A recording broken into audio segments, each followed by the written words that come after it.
Warning, this chapter contains adult content, so I have excluded that part and recorded it in a separate video for members only. If you wish to enjoy this chapter in its entirety, please visit the original story from the link in the descriptions. Shut up and dance with me by Witty Name. Chapter 12. Break the ice. Much like with Lance, Keith is starting to develop a complicated relationship with Altea Dance Studio. On one hand, it's his safe haven. He feels at home among these halls. He finds comfort in the familiar sights, smells, sounds. This studio introduced him to dancing. It helped him through a rough spot in his life, taught him a new way to express himself, to let it out, to distress, to relax. It gave him a purpose that he never thought he'd have, but cherishes nonetheless. This studio is where his brother's heart is, his stability, his center. This studio is where Alora's legacy is, her spirit practically radiating from the very foundation. This studio is where he reconnected with old friends and made new ones. This studio is where he found a new family. This studio is where he found Lance. He's always been happy to be at the studio because the studio has always been where he comes to escape his problems, to be himself, to do the things he wants to do. The studio has always been where everything makes sense. Now, however, nothing makes sense anymore. Here and now, walking through these halls, his chest feels tight. His palms feel sweaty beneath his gloves, and his fingers are twitching, tapping, and rubbing fingers to thumb. The hand holding the strap of his bag drums idle rhythms, rushed and incoherent. His steps are heavy like his body is made of lead as he drags himself up the stairs. He knows logically that his movements are no less fluid than they usually are, but he feels stiff, like his mind and awareness aren't quite connected to his body. Walking through the doors of Altea, seeing the familiar worn hardwood floors reflecting the fluorescent lights, smelling the vaguely citrus smell of whatever cleaner Corinne uses, hearing the muffled sounds of music practically pulsing through the walls. It used to all put him at ease, center him, clear his headspace. Now his headspace has never been more cluttered, and it's leaking out into his chest, making his heart pound restlessly, tightening and clenching as he thinks about his practice room, as he subconsciously listens specifically for Lance's voice, as he imagines that smile, that voice. And no matter how much he thinks about it, prepares for it, seeing him always blindsides Keith. Hits him like a truck to the chest, leaves him out of breath and momentarily flatlining until Lance does something else that jolts life back through his veins. It's dizzying. It's exhilarating. It's nauseating. It makes him feel light and warm, and it makes him feel heavy and leaden. He used to look forward to coming to Altea Dance Studios, and he still does, but his reasons have shifted somewhat, and he hasn't gotten used to it. Hasn't gotten used to the way his body reacts to Lance now. Isn't sure he wants to get used to it, but it bothers him all the same. Makes him feel anxious, worried, nervous, anticipation going sour in his gut whenever he pulls up into the parking lot and walks through those doors, climbs these familiar steps. But then he walks into room 4D. He sees that familiar face. The bright smile that usually shows himself when he walks in. Hears that familiar voice. And suddenly the knot in his gut is unwinding, releasing butterflies that bounce around in his chest and make him feel weak at the knees. Then they always fall back into familiarity, always, without fail. No matter how anxious he is on his way, no matter how much he worries, no matter how many shy looks they share and tentative smiles and hesitant touches at the beginning of practice, they always fall back into familiarity, warm and comforting.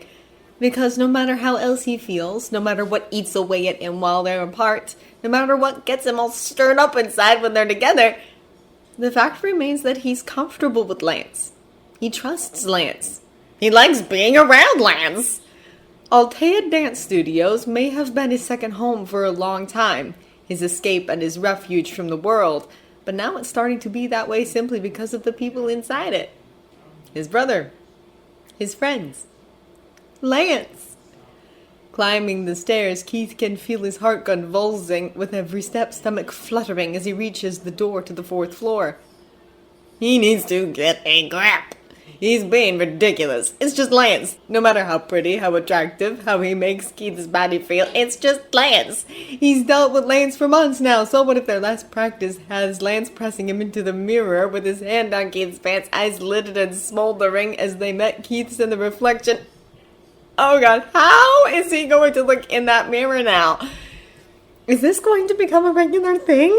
They've already crossed the line here at the studio twice now. It wouldn't surprise him if they kept this momentum going. At the thought of this, of getting each other off, of wandering hands and desperate lips becoming a regular part of their practice schedule, Keith feels both dread and excitement coiling in his gut, twisting and writhing until neither could be told apart. He's not sure what to make of that, and he's not sure how to feel about it. Fortunately, he's distracted from those thoughts at the sound of voices as he steps out into the hallway. Unfortunately, he doesn't recognize those voices. The music is nothing out of the ordinary. He's not surprised anymore by the variety of genres that come from putting Lance's phone on shuffle. What is out of the ordinary, however, is the fact that Lance is here right now, and the fact that he's not alone. Keith pauses for a moment, pulling out his phone to check the time, and yep, it's still 10 minutes early. Keith had kind of been hoping to arrive before him and get a chance to settle his erratic heartbeat in the room by himself before he had to face Lance. Guess that isn't going to happen. He shoved his phone back into his bag and inches toward their room. The door is cracked and he puts his hand tentatively on it, slowly pushing it open and peeking through.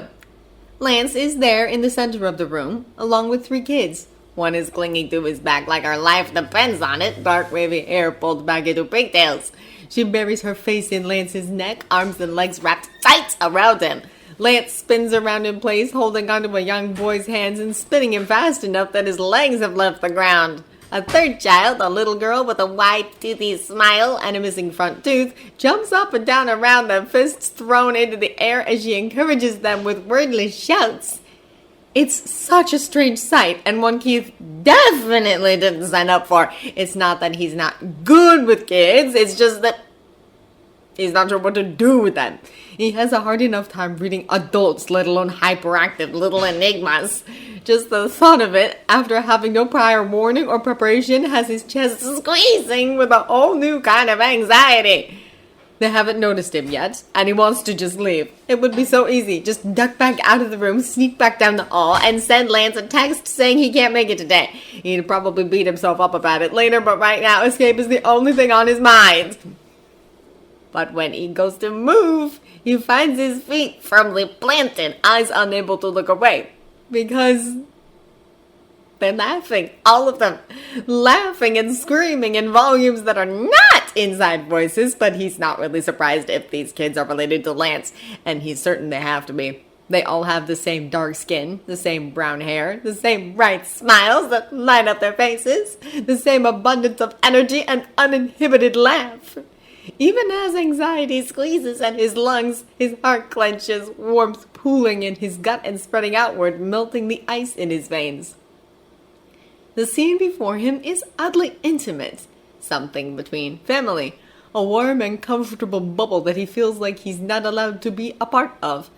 Feels like he's watching from the outside, like nothing can touch them in this moment. It's a part of Lance he's only seen glimpses of in the bookstore, and Keith is realizing now that he wants to see more of it.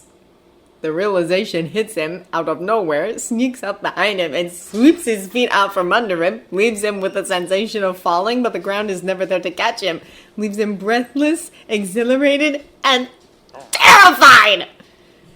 They start to slow down, and eventually the boy's feet touch the ground again. Both he and Lance wobble as they try to get their bearings, and Lance's hands go to the feet wrapped around his torso, making sure his back passenger is still in place. With the boy no longer spinning, Keith realizes that he recognizes him. Leo, Lance's little brother, the one that bears such a strong and striking resemblance that he might as well be looking at a then and now picture. He's met him several times at the bookstore by now, but he's still surprised every time. His hair is shaggier, and his nose is a little wider, but all his other features are still round with youth and could easily be exactly what Lance looked like as a child. Leo stumbling across the floor in a way that's probably more exaggerated than needed, another trait Keith is starting to associate with Lance's family, is the first to notice him. His eyes land on Keith, and he stands as still as he can, still leaning precariously to the side. His face blinks for a moment, brows furrowing in thought. Keith freezes, heart hammering as he momentarily forgets to breathe. He can't run now. He can't. He's going to be expected to interact with them. He's going to have to barge into his perfect little warm bubble of family, and he doesn't belong here. He doesn't. Then Leo is grinning bright and wide, crinkling his eyes in the same way Lance's does. Keith! He says cheerful and friendly like he does when Lance brings him by the bookstore and they stalk him through the aisles. At the sound of his name, Lance's head snaps up, stumbling just slightly at the sudden movement. Their eyes meet, and Keith is far too aware of the beat of his heart. It's loud and painful, and surely everyone else can hear it too. For a moment, just a moment, he panics. Lance's face is blank, eyes wide, lips lax, several emotions pinging across his features before he settles into sheepish. He gives Keith a small smile, almost shy, looking up through his lashes. It's so out of place that it snaps Keith out of his thoughts. Hey, Keith, Lance says, uncertain, weight shifting from foot to foot, shoulders hunched just slightly. Hey, he says, hoping it doesn't sound as breathless as it feels. He pushes into the room, gently pushing the door shut behind him. He stands there awkward and unsure, lifting a hand in a stiff wave and cringing at it as soon as he does it. The other two are looking at him now. The little girl on the floor eyes him openly and curiously, face scrunched up, perplexed, like she's not sure what to make of him, but she doesn't quite care either way. The one on Lance's back is shyer, peering up at him from under her bangs, face still half buried in Lance's shoulder. Lance's smile is apologetic as he reaches behind him, bending forward as he disentangled the girl from his back and lifts her over his head, setting her on the floor.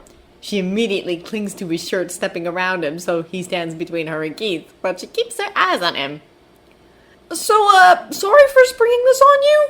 I was about to leave, but then Mama had to take baby Oliver to the doctor because of his ear infection because my brother and his wife are at work, and that's like 10 times easier when you don't have 3 other kids in tow, and Sophie's at soccer practice, so she couldn't babysit. Lance, Keith says, cutting him off before he can really get started, because Keith knows Lance, and he's been around him enough to recognize when a nervous ramble is coming, and boy was he trucking toward that at top speed. Lance snaps his mouth shut, eyes still wide and brows furrowed, and Keith offers him a small smile. It's fine. The words are simple, but he hopes the tone of his voice is enough. It seems to do the trick. Lance's whole body relaxes, shoulders slumping, and a small, easy smile taking over his lips. Okay, yeah, cool. The silence that passes between them and the gaze they share is just a hair too intimate for Keith's liking, but at the same time he can't bring himself to want it to stop. He stares at Keith for perhaps a second too long before he seems to snap out of it, whole body jerking as he turns his gaze to the kids around him. Right, so you already know Leo, he says, putting a heavy hand on his brother's head and ruffling his hair. Leo just grins, giving Keith a little salute and a wink, which sends Keith for a loop because he looks just like Lance. Go! And these 2 pretty ladies are my brother's kids. He holds his hand out to the girl who had jumped around them. She takes it, and he spins her around several times. This is Abigail. He reaches his other hand toward the girl clinging to his side, soothing it across her hair and down her back. And the shy one is Maria. They're twins. His smile is soft and fond, matching perfectly to the hints of pride in his voice. And it's really just too much. He's seen Lance with Sophie, and he's seen Lance with Leo. With them, he's the older brother. He's loving but teasing, picking on them, and holding an air of authority that they abide to, but not without some teasing and protests of their own. This, however, is different. Uncle Lance is different. Uncle Lance is soft in all of these subtle ways. Mature and fond and soft and protective and fun, and Keith could just go on, but he can't because the sight of it has his heart racing and his mind blanking. Everyone say hi to Keith, my dance partner, Lance says, completely unaware of what he's doing to him. Hi, Keith! Abigail and Leo say, monotone and loud, a cue well known whenever they're introduced to someone. Maria stays quiet, but she hasn't stopped watching Keith, and he's starting to fidget under the 4 pairs of eerily similar blue eyes. Hi. Keith tries again, feeling incredibly out of place. Abigail is the first to break the moment, deciding Keith is no longer of interest and turning back to Lance. "To you, Lance," she says, bouncing on her feet and tugging in his hands. "My turn! Spin me! Spin me!" He smiles at her kindly, but shakes his head. "No, Abby! Keith and I have to practice!" She immediately slumps, face scrunching into a pattern hole. Has Lance taught all of these kids his expressions, or do they just run in the family? "But Leo got to go! I'll spin you after, okay? I promise!" He says, pulling his hand away from her and gently nudging Maria around his body and toward the wall. "You guys promised to behave, remember? If you said it'd be good while we practice, I promise we can play more later." Abigail sighs loudly, tossing her head back and turning her sigh into a drawn-out groan. "Fine," she says, crossing her arms over her chest as she stomps over to the wall and turns her back to it, sliding down and sitting on the floor, pout still held strong. Keith has to bite back a laugh, turning it into a cough to cover it up. It catches Lance's attention, however, and he turns to look at Keith, pointing a warning finger at him. "Not a word, Coconut!" he says flatly, fighting the smile that threatens to tug at the corners of his lips. Keith rolls his eyes and turns to hide his own smile, going to the other side of the room to set his bag down by the mirror. "Will you teach us how to dance?" Leo asks, excitement gathering his voice and slurring his words. "Show your moves!" he says in a cadence and tone that sounds suspiciously like Captain Falcon, and Keith glances up in the mirror in time to see him strike a pose that looks entirely inspired by disco. Holding back a smile becomes near painful as he watches Lance strike a mirroring pose. "After we're done, buddy, I'll teach you how to dance like a pro!" Keith isn't sure he's going to survive the next hour. The practice itself goes fairly smoothly after that. Now that they finally see eye to eye and have fallen into a groove with the choreography, the regionals dance is progressing smoothly. For the most part, Lance lets Keith take the reins when it comes to their choreography, but Keith has started to develop an appreciation for Lance's inputs and is more than willing to listen to his ideas when he has them. It helps him out of his own creative slumps and keeps them from having a mental roadblock.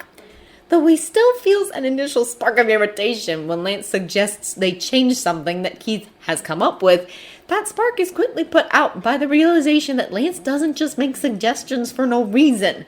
There's always a reason, and they're usually pretty insightful. Like how it might come across better to an audience, what would make it easier for them, what's worth the risk and what isn't, what looks better aesthetically, and what would help them transition easier between moves. For the most part, Keith is choreographing the verses and Lance has the chorus covered, but the whole thing is this odd mix of both of their ideas and input. And Keith really likes it. Makes it feel like theirs. Makes everything feel that much better when they click and line up and he can feel that synergy. They make a better team than Keith anticipated once they got over that initial roadblock. Keith puts a little more structure into their practices, and Lance keeps Keith from getting too far into his head, from taking everything too seriously. This practice is no different. They go over what they've already done and work through things they're still structuring. It's a lot of repeating, a lot of start and stop. It's a lot of one dancing while the other watches, picking apart the performance and finding each other's weak spots to work on. And the kids are surprisingly good.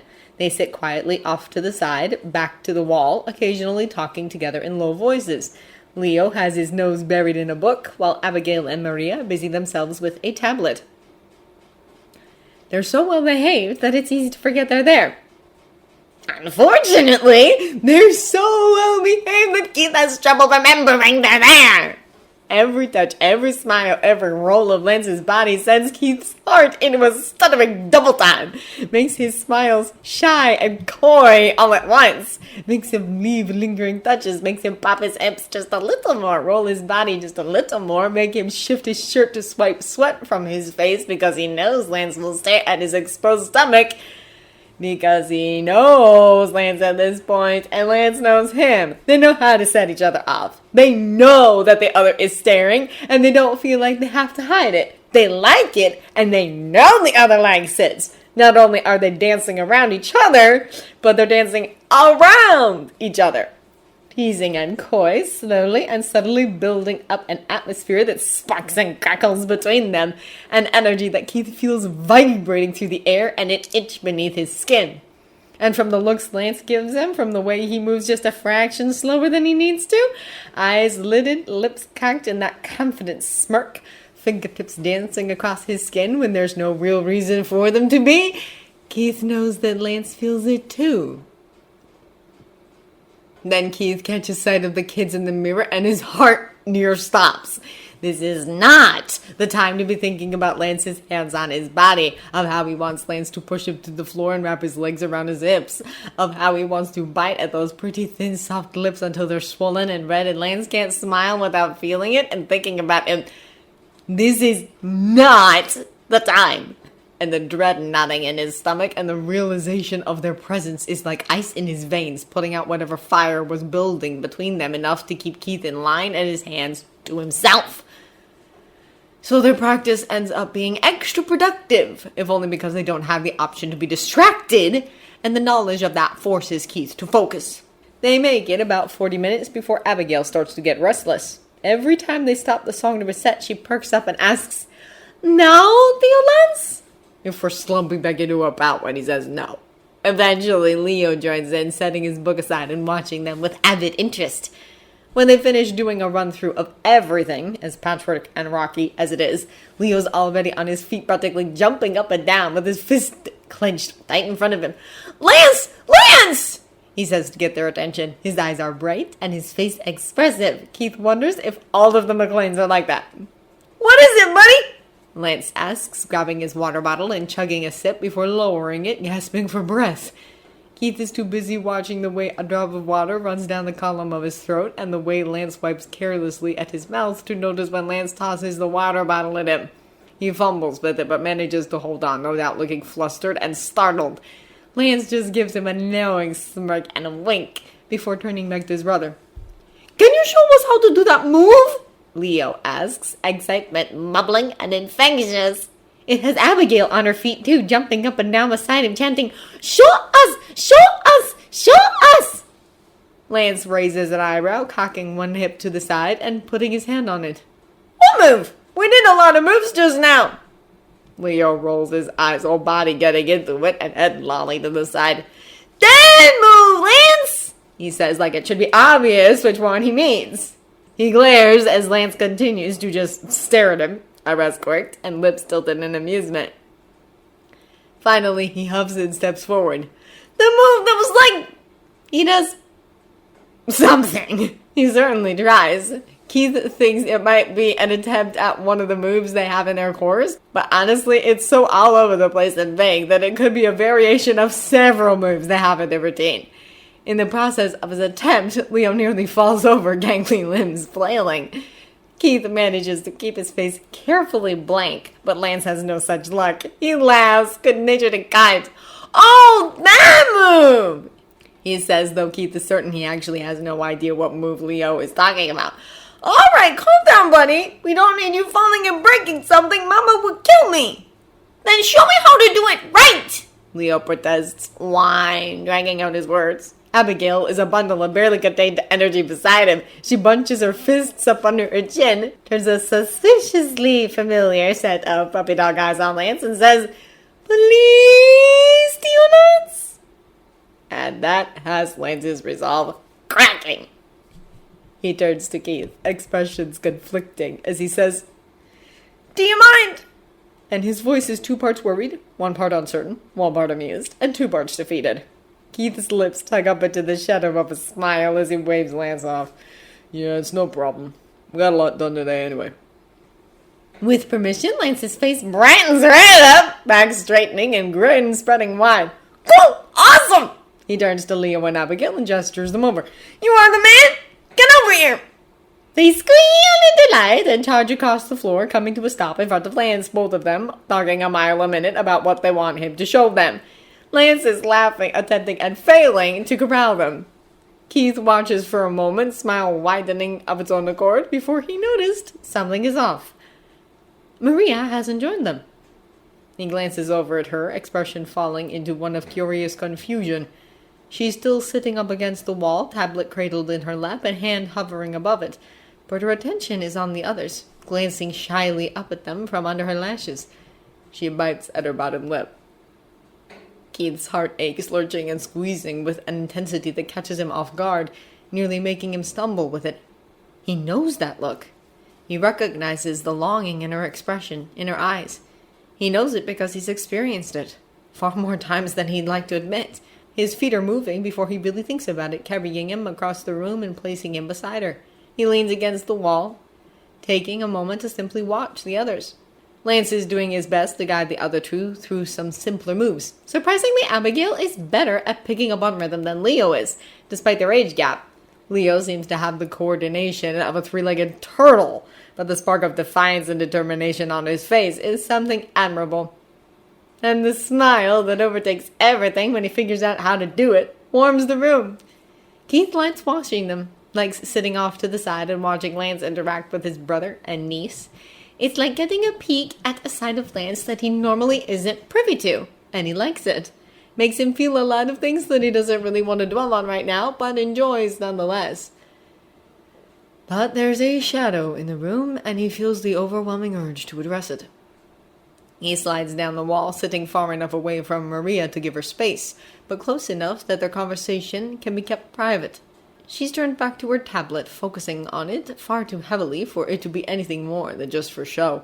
Her brows are furrowed, lips pursed into a small pout, gaze pointedly downward.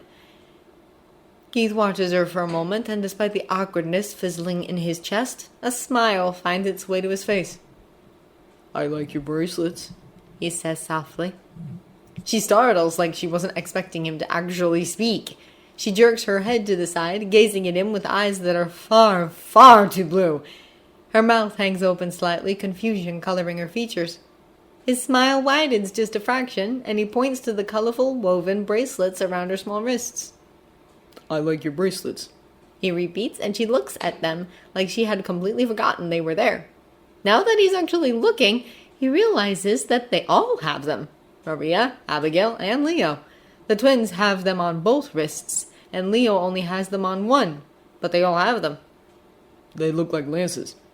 She brightens a little bit, legs relaxing and tablet falling forgotten in her lap as she holds out wrists, picking at each bracelet in turn.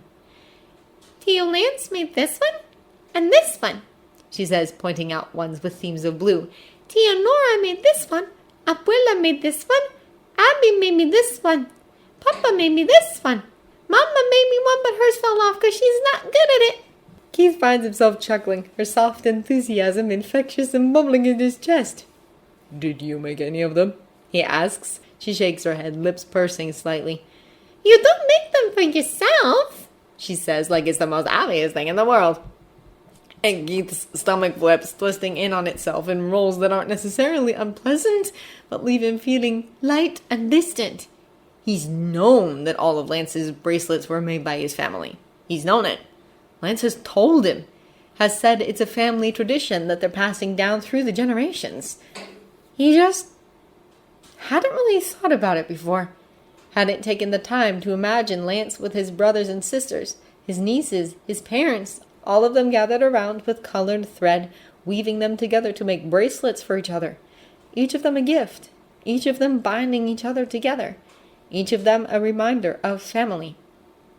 And it's not a secret, and never has been, but Keith feels like he stumbled across one anyway. Looks across the room at Lance and feels like his heart can't make up its mind about whether it wants to sink into his stomach or lodge itself in his throat. It's stupid. It's small. It's just a little family tradition, but it's just so Lance. Another puzzle piece that makes up the whole of who he is. Another layer, unlocked. Something this trivial, something he already knew, shouldn't affect him this much, but it does. It does, and it scares him, and it excites him, and it makes him feel so much that he doesn't feel like he has the mental capacity to dwell on right now. So instead, he turns back to Maria and asks the question that had him coming over here to begin with. "Why aren't you dancing with them?" She shies away at the question, shoulders hunching a little as she pulls into herself. "I don't wanna." she mumbles, but it's not convincing. Why not? She picks at her bracelets, eyes on them to avoid looking at anyone else. For a moment, Keith doesn't think she'll answer, and when she does, it's a mumble that he has to strain to hear. I'm not good at it. He smiles, scooting an inch closer so they can talk in soft, muted voices. Not everyone is good at it, especially when they're just starting out. He says kindly, feeling the odd sense of déjà vu as Shiro's own words to him echo in his memory. It had taken a lot of prodding for Shiro to get him to try it, but he was incredibly grateful that he had. Abby is, she says, glancing up at her twin before looking back down. Keith watches them for a moment, watches as Lance pokes and prods at Leo and Abby's held pose before standing back rubbing his chin as he looks over them with an overdone critical gaze before nodding. Yeah. He admits. Well, maybe you are too. You don't know until you try. She shakes her head quickly. I already did. I'm not good. Keith leans in toward her, lowering his voice like he's about to tell her a secret. It piques her interest, just as he hoped it would. Neither is Leo, but he's still having fun, he says, and she blinks and smiles. They both glance over as Leo loses his balance and falls flat on his butt. Keith smiles and Maria giggles before turning back to him. She looks him over, losing some shyness in her curiosity. Were you good when you started? He shakes his head. Nope, he says, leaning back against the wall. My brother taught me how to dance. It took a while before I was willing to dance in front of other people. He picks at the hem of his gloves, eyes on Lance as he helps his brother off the floor. I still have trouble dancing in front of people sometimes, but Lance is helping me with that. He's a good teacher, he says, distantly aware of how soft his voice is, but unable to be embarrassed about it when the only one who can hear him is Maria. Lance glances up at them and catches Keith's eye. He jerks a little when their eyes lock, breath leaving his lungs in a slow exhale. Then Lance glances between him and Maria, and he smiles this smile that's small and soft and fun. And Keith simultaneously feels like he could breathe again and like he can't breathe at all. Then Lance's attention is dragged away as Abigail tugs at his hand. You're a good dancer too, Maria says, pulling him back to himself. He blinks, turning to her. What? You're a good dancer, she says, matter-of-fact and certain, nodding to herself as if to affirm this fact. Like do you dance? Thanks, he says, offering her a small smile. Can you teach me? She asks, voice small and barely audible above the music pulsing through the speakers. Her shyness is back in full force and she refuses to look at him. Me? Keith says, entirely baffled. But what about Lance? She shrugs, fingers toying with her bracelets again. He's busy with Abby and Leo. And Keith doesn't know what possesses him then. Maybe it's how his heart aches for her. Maybe it's because he sees some of himself in her. Maybe it's because watching Lance's family makes him feel whole and empty at the same time. He normally doesn't like kids, doesn't know how to deal with them, but he thinks he'll make an exception. He pushes himself to his feet, brushing off his pants before turning to her, holding out his hand and giving her a smile that's barely there, but one that he knows she'll be able to see. All right, he says softly. Let's go. She hesitates for only a moment, conflict and uncertainty passing over her features, before she shoves her tablet aside and stands, taking his hand with brows and lips pursed in a determined flare that is so incredibly familiar. He takes her off to the side of the room, as far away from the others as they can get. He feels awkward at first, but it fades quickly. Maria puts him at ease. Turns out she has her own little sparks of energy, but she's not as loud and outward about it as the others. She's quieter, more reserved, more hesitant. But he keeps seeing these glimpses of her that just scream, McLean! And it warms his heart. They don't do anything fancy, but he gets her to try some basic dance moves. And once she relaxes into it, she's not actually that bad. Not for someone her age. Certainly better than Leo. She has a natural rhythm, even if she doubts herself. He even gets her to smile, and he feels like he's won the lottery. At one point, she stands on his feet and holds onto his hands as he moves them around, and he can feel Lance's eyes on them. He feels it like a burn against his skin. He can practically see that smile out of the corner of his eyes, but he refuses to look at him. He doesn't know what will happen if he gets the full force of whatever expression Lance is wearing, and honestly, he's scared to find out. When their time slot is up, Lance gets the kids over their disappointment quickly by promising milkshakes. They back up quickly, charging out of the room and toward the stairs, chatting excitedly amongst themselves. Lance hangs back, shouting at them to be careful going down the stairs and not to run. He falls into step beside Keith. They walk slowly down the stairs, hearing the kids' voices echo up and all around them in the stairwell. The silence stretches between them, but Keith can't tell if it's awkward or comfortable. Then he feels a touch against his hand, stiffens as long, warm fingers hesitantly slide down his wrist, across his palm, gently prying open his fingers before slipping between them. Lance squeezes his hand before relaxing, not pulling away and letting their hands hang, fingers loosely intertwined. "Thanks," he says, soft and full of far too much emotion that Keith doesn't want to name. He doesn't know if Lance is thanking him for a productive practice, or if he's thanking him for being okay that the kids were there, or if he's thanking him for helping Maria. He doesn't know. But as he turns to look at Lance, sees the expression on his face, so gentle and open, and depths of dangerous emotion in his eyes, Keith knows one thing for certain. He really likes Lance. Viva La Lance has created a new group chat. Titanic Take Me. Viva La Lance has added Up Down Unk and Cuckoo Motherfuckers. Viva La Lance. You guys know the movie Titanic? Cuckoo Motherfuckers. Yes, Lance, I've been alive in the past 20 years. Viva La Lance. Just making sure you didn't live under a rock. Cuckoo Motherfuckers. Oh, I do. But usually things as big as Titanic find their way under here. Up that Unk. Oh man, you're not about to suggest we watch it, are you? That movie always makes me cry, right at the scene where the mom tugs the kids into bed to die. Cuckoo Motherfuckers. Sam! Viva La Lance. I didn't know you were even capable of crying. Cuckoo Motherfuckers. It's meant to happen. Viva La Lance. I'll believe it when I see it. Cuckoo Motherfuckers. I hope that never happens. Viva La Lance. Hey, I'm great at handling choirs. I give the best comfort hugs. Cuckoo Motherfuckers. Pretty sure that's Hunk. Viva La Lance. Shit, you're right. Second best. Up that Hunk. I bet Shiro gives good hugs. Viva La Lance. Fuck, I bet he does.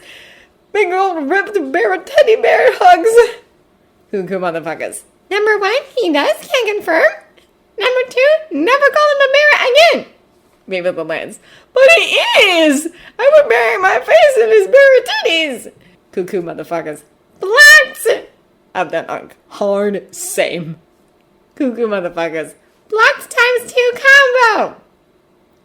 Up that Unk. Come on, it's not often that I meet a man who can envelop me in a loving embrace. Let me rest on that man's soft pillow like titties. Cuckoo Motherfuckers. Fair. Still blocked. Viva La Lance. Bro embrace. Bro embrace. Up down hug. A bro hug. A bug. Viva La Lance. My favorite kind of insect. Cuckoo Motherfuckers. So was there a reason you brought up Titanic before we delve too far down the bro rabbit hole? Up down hug. The rabbit hole. Viva La Lance. Right! Okay, so you know what Titanic, where the boat is going ass side up and that one guy falls and breaks his legs on the propeller, then goes into a 360 spin like 15 times before hitting the freezing water face first? Up that hunk. Of course. Cuckoo Motherfuckers. That's my favorite part. Viva La Lance. That's me! That's a metaphor for my life. I'm in too deep. I'm drowning. Titanic, take me! Up that hunk. Oh no. Cuckoo Motherfuckers. Ah, jeez. Up that hunk. What happened, buddy? Viva La Lance. Keith! Keith happened! Up that hunk. Ah. Cuckoo Motherfuckers. Of course. It's always Keith. Viva La Lance. Shut the fuck up. It's not always Keith. Cuckoo Motherfuckers has sent an image. Cuckoo Motherfuckers has sent an image. Cuckoo Motherfuckers has sent an image. Viva La Lance. Stop! Cuckoo Motherfuckers has sent an image. Uptown Hunk has sent an image. Uptown Hunk has sent an image. Cuckoo Motherfuckers has sent an image. Uptown Hunk has sent an image. Cuckoo Motherfuckers. Need any more screenshots? Viva the Lance. Choke! Cuckoo motherfuckers. It's always about Keith lately. I can't remember the last time you complained about something that wasn't Keith related. Up that dog. Is this about your routine? Viva the Lance. No. Yes. Kinda. Cuckoo motherfuckers. Articulate. Up that dog. I thought you fixed things between you two, or did I imagine that? Was that a fever dream? Cuckoo motherfuckers. You didn't imagine it. Lance rambled to us the night after they patched things up. It was taco night, and he was so caught up in talking about it that he cut his finger while cutting onions. Up that dog. Right! Cool. Well, not cool that you cut yourself, but like, cool that I didn't imagine that, and cool that you guys patched things up. But if you already fixed it, what's the problem now? Viva the Lance. Everything! Cuckoo motherfuckers. Man! But really, if you want our help, which I assume you do, seeing as you're telling us this here and not in a group chat, you're gonna need to be a little more specific. Viva the Lance. I'm losing control of my life! I think I have a crush on Keith. No, scratch that. I do have a crush on Keith. Guys, come on, this is serious. Up that dog. I can't believe this. Cuckoo motherfuckers. Holy fuck! Holy fucking shit! Viva the Lance. Right! Cuckoo motherfuckers. Hanky's actually admitting it! Screenshot this before he deletes it! Up down on already on it. Viva the Lance. Guys, what the heck? Up that on. Lance, we're your best friends. We've known you had a crush on Keith for a while now. Cuckoo motherfuckers. You're not exactly subtle about it. Up that on. I'm just glad that you're finally able to admit it. I'm so proud of you. Cuckoo motherfuckers. Same! I was pretty sure this was going to be another Shiro Altea situation. Glad it's not. I'm not sure I could be gentle with you idiots. Viva the Lance. What the heck do you mean you've known for a while? This is a new thing! Up that arc. Cuckoo motherfuckers. Baby steps. Up that arc. Pidge, let him have this. You know he comes to terms with things like this in his own time. Viva the Lance. You know what? This conversation is cancelled. Up that arc. Let's come back. Gush to us about your crush. Cuckoo motherfuckers. Dear God, no! Viva the Lance. Bye!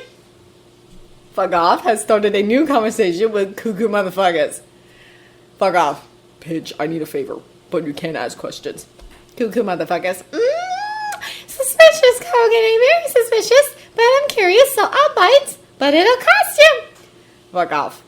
Don't you owe me a favor? I'm pretty sure you owe me a favor. Cuckoo motherfuckers. Nice try, Keith, but I keep a running tally of all favored owed and received. Right now, we're on neutral ground. Care to go into debt? Fuck off. Ugh, fine. Cuckoo motherfuckers. Excellent, so what can I do you for? Fuck off. Have you pulled the footage from the other day? Cuckoo motherfuckers. What footage? Fuck off. From Altea. From my freestyle lesson with Lance. Cuckoo motherfuckers. Is that what this is about? Dude, no, I didn't pull it. Fuck off. But you said... Cuckoo motherfuckers. Yeah, I said I was going to because I was teasing you. I didn't mean it, though. I may be an ass sometimes, but this is a big deal to you. I'm not going to pull footage to make fun of you when you're finally getting out of your comfort zone and trying. Fuck off. Wow. Cuckoo motherfuckers. What? Fuck off. Nothing. That's just not what I expected. Cuckoo motherfuckers. You have so little faith in me. Fuck off. Who are you and what have you done with Pidge? Cuckoo motherfuckers. Ha! Ha! Funny! I'm busting a gut over here. Fuck off. You're getting soft. Cuckoo motherfuckers. Okay, I resent that. Fuck off. It's not a bad thing. I think our friends are making me soft too. Cuckoo motherfuckers. Yeah, they knew that. So was that what you were worried about? Because I'm not gonna go around sharing it. I don't care about how good or bad you are, as long as you come to the dance off with us. Fuck off. I appreciate that a lot. Thanks, Pidge. Cuckoo motherfuckers. No problem, Keith. It's what friends are for. Fuck off. But that's not actually the favor I was going to ask. Cuckoo motherfuckers. Oh? Consider my interest piqued. Fuck off. I was wondering how easy it would be for you to hack into the security system at the studio. Cuckoo motherfuckers. Very easy. Fuck off. and access the video archive. Cuckoo motherfuckers. Again, easy. Do you want me to pull the video? Fuck off. Not exactly. I want you to delete it. Cuckoo motherfuckers. Wow, that bad, huh? Fuck off. Can you do it? Cuckoo motherfuckers. Can I? Yes, easily. Fuck off. Will you? Cuckoo motherfuckers. Well, since you asked so nicely, I suppose I can look into it. Fuck off. Don't watch it. Cuckoo motherfuckers. What? Fuck off. Don't watch it. Cuckoo motherfuckers. Let me get this straight. You want me to go into the studio's archives, find a video from a practice several days ago, a video which, might I add, no one will probably ever see because no one really goes back to watch the security bits unless they have to, delete said video, and you expect me to do this without giving in to the temptation to watch it to find out whatever embarrassing nugget has your panties in a twist. Is that correct? Fuck off. Yeah, that's pretty much it. Cuckoo motherfuckers. And you still want me to, despite me saying that no one really ever goes back to look at them? Fuck off. Yeah, I'd rather be safe than sorry. Cuckoo motherfuckers. This must be pretty bad. Did you beef it? Fuck off. What? Cuckoo motherfuckers. You don't fall on your face or something. Fuck off. Oh, no. Cuckoo motherfuckers. What did you think I meant? Fuck off. Nothing. So will you do it? Cuckoo motherfuckers. Yes, but you owe me 2 favors. Fuck off. What? Why? Cuckoo motherfuckers. One for deleting the video, and one for not watching it. And I'm cashing in one right now. I want a 20-piece nugget meal from McDonald's. Fuck off. Now? Cuckoo motherfuckers. Yes, I'm ass deep in research for my thesis. I'm running on 5 cups of shitty cheap coffee from our busted coffee maker. All I've eaten today was a half-thawed waffle. Fuck off. Half thawed. Cuckoo motherfuckers. Yes, I was impatient. Don't interrupt. Fuck off. Sorry. Cuckoo motherfuckers. After this, I have assignments to grade for the class I TA for, and Hank has a late lab tonight, so he won't be here to feed me anytime soon. Fuck off. How are you a functional person? Cuckoo motherfuckers. I'm telling the line, Keith. Telling the line. Point is, I want some chicken nuggets before I go insane, so you gonna hook me up or what? Fuck off. Fine, I'll leave in 20. Cuckoo motherfuckers. Sweet! Fuck off. Oh, so can you delete the video? Cuckoo motherfuckers. I'll do it now. Shouldn't take long. Fuck off. Thanks, Pidge. Cuckoo motherfuckers. No problem. Cuckoo motherfuckers. Oh my god, Keith, what the heck? Fuck off. What? Oh no. You watched the video. Cuckoo motherfuckers. Of course I watched the video! Fuck off. You said you wouldn't. Cuckoo motherfuckers. I know, but you can't dangle this in front of me and expect me not to be curious. I'm a scientist, Keith. Curiosity is what we do. It leads to discovery and all that. And I did not want to discover this. Fuck off. I told you not to. Cuckoo motherfuckers. I know, but did you really expect me to listen? Fuck off. I was hoping you would. Cuckoo motherfuckers. I can't believe you made me watch that. Fuck off. I didn't make you do anything. I told you not to. Cuckoo motherfuckers. I'm scarred for life. Fuck off. Did you watch the whole thing? Cuckoo motherfuckers. No! But I saw enough to get the idea. How long has this been going on? Fuck off. I don't know. Cuckoo motherfuckers. You don't know? Fuck off. Weeks? Cuckoo motherfuckers. Weeks? Fuck off. You really have no idea. Cuckoo motherfuckers. No! Dad, you two flirt all this time, and the sexual tension is thick enough to choke a man. But is this far along already? You've got some explaining to do, Coconut. I want to sit there with my legs now. Extra fudge. Fuck off. You watched it. I don't owe you anything. Cuckoo motherfuckers. You owe me for pain and suffering, and if you want me to keep this a secret. Fuck off. Fine. Cuckoo motherfuckers. Good, now get your ass over here. Group chat. Titanic, take me. Move the Lillians. Guys! I'm going to fucking die! Where are you? Oh my god, you're both busy, aren't you? Holy fuck, this is the time where you both have labs, isn't it? No! Guys, I need you. I made a mistake. 2 mistakes. weeks, maybe 3. 1, I convinced Keith to get Snapchat. 2, I accidentally started a conversation with him now when he's at the gym, and now he's sending me sweaty gym selfies. 3, I sent him one back of me shirtless because I decided that was a good idea. I don't know what's wrong with me. Keith makes my brain all fuzzy, and I stop making good decisions. He hasn't replied like in 15 minutes, and I'm freaking out. Oh my god, he just sent me one back. I just saw the notif. I'm so scared to okay it. Okay, I'm gonna do it. No! It's a pic of him smiling and it just says, cute! This guy is going to be the death of me. Scratch that, I'm already dying. Guys, come back, I'm having a crisis. He's too pretty and it's messing with my head. He's pretty and perfect and funny and kind of an asshole. And oh god, I didn't mean for this to happen. I don't know what to do. Oh god, I feel sick. Can't one of you call me like ASAP, please? Not a drill. Cold white. Viva la Lance. Thanks for calling me earlier, buddy. Sorry about that and being a mess and stuff. And dragging you out of class. Up that unk. Dude, it's fine. You needed me and that's what friends are for. Everyone just thought I was in the bathroom for like 15 minutes. My professor gave me a really sympathetic look when I came back. Viva la Lance. I shouldn't laugh at that, but I am. I'm sorry, buddy. Up that unk. No offense taken. It was pretty funny. Seriously though, buddy, you're doing alright. Viva la Lance. Better, yeah. Sorry about that. I didn't mean to get that worked up about it. Up that unk. No problem, dude, really. But now that you've calmed down, can I say something about it? Viva la Lance. I guess. Up that unk. Is it really such a bad thing that you have a crush on Keith? Viva la Lance. Yes, it's terrible. Up that unk. But why? Viva la Lance. Because it just is. What we have right now is nice. I like what we have. It's not messy. Feelings are messy. Up that unk. Hate to break it to you, buddy, but it already sounds messy. Viva la Lance. Yeah, but Up that unk. Okay, how about this? Would it make you happier if you guys were together? Actually together. Viva la Lance. I mean, yeah, probably, definitely. But it's not that simple, honk. Up that unk. Why not? Viva la Lance. It's just not. What if he doesn't feel the same way? What if he'd rather just be friends with benefits? Things would get awkward after that. Maybe just double together. I don't want to lose what we have just because I can't keep my emotions in check. Up that unk. Wait. You guys are friends with benefits. Viva la Lance. Oh.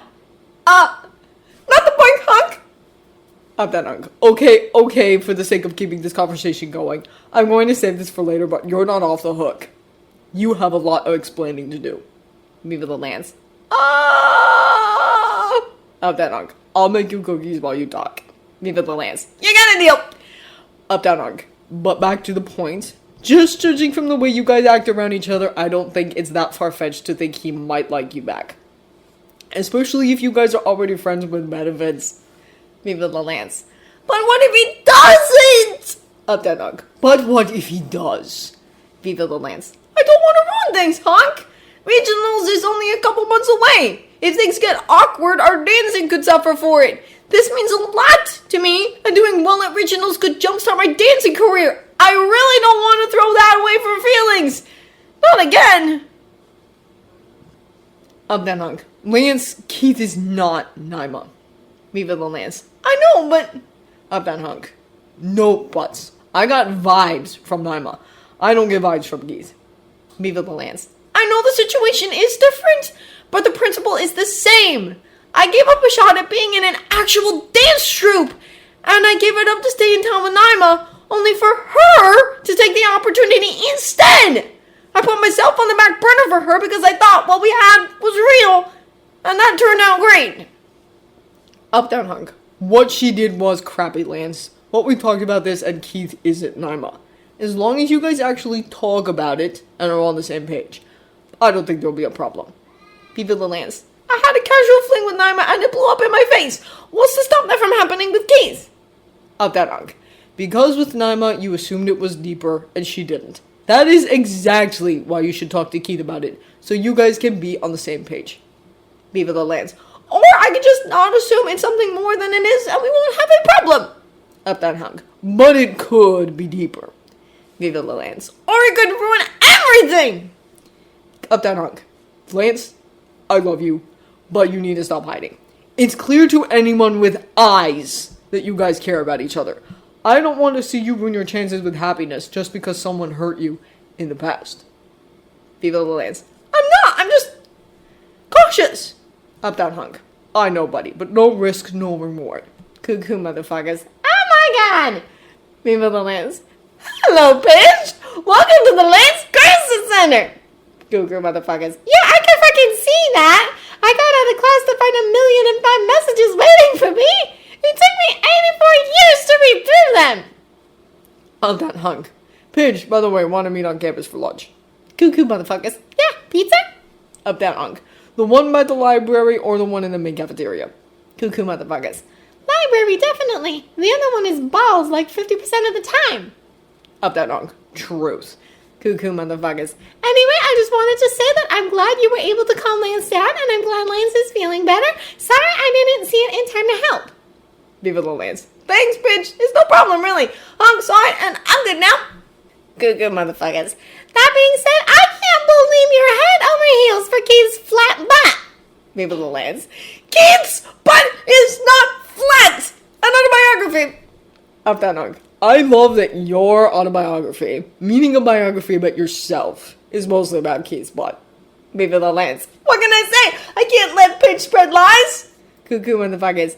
Thanks for proving my point. I also wanted to say I really don't think you have anything to worry about, and I highly encourage you to listen to Hunk. Viva the Lance.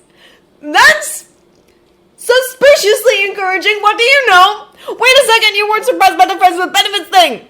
Up, down, Hunk. Still a subject we need to have a talk about. Just saying.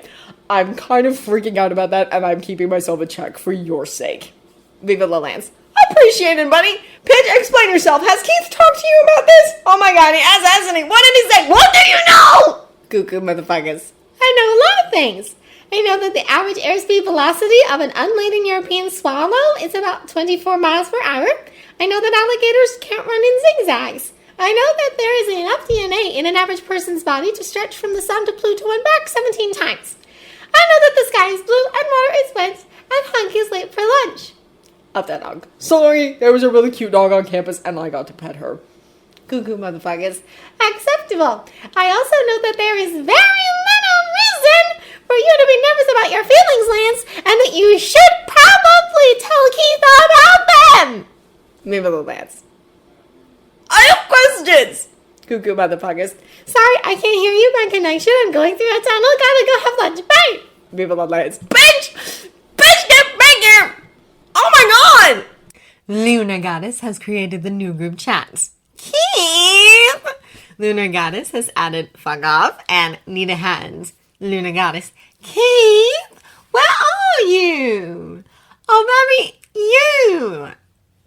Need a Hand. Keith, I am so sorry. Lunar Goddess. Shut it! We're having conversations. Fuck off.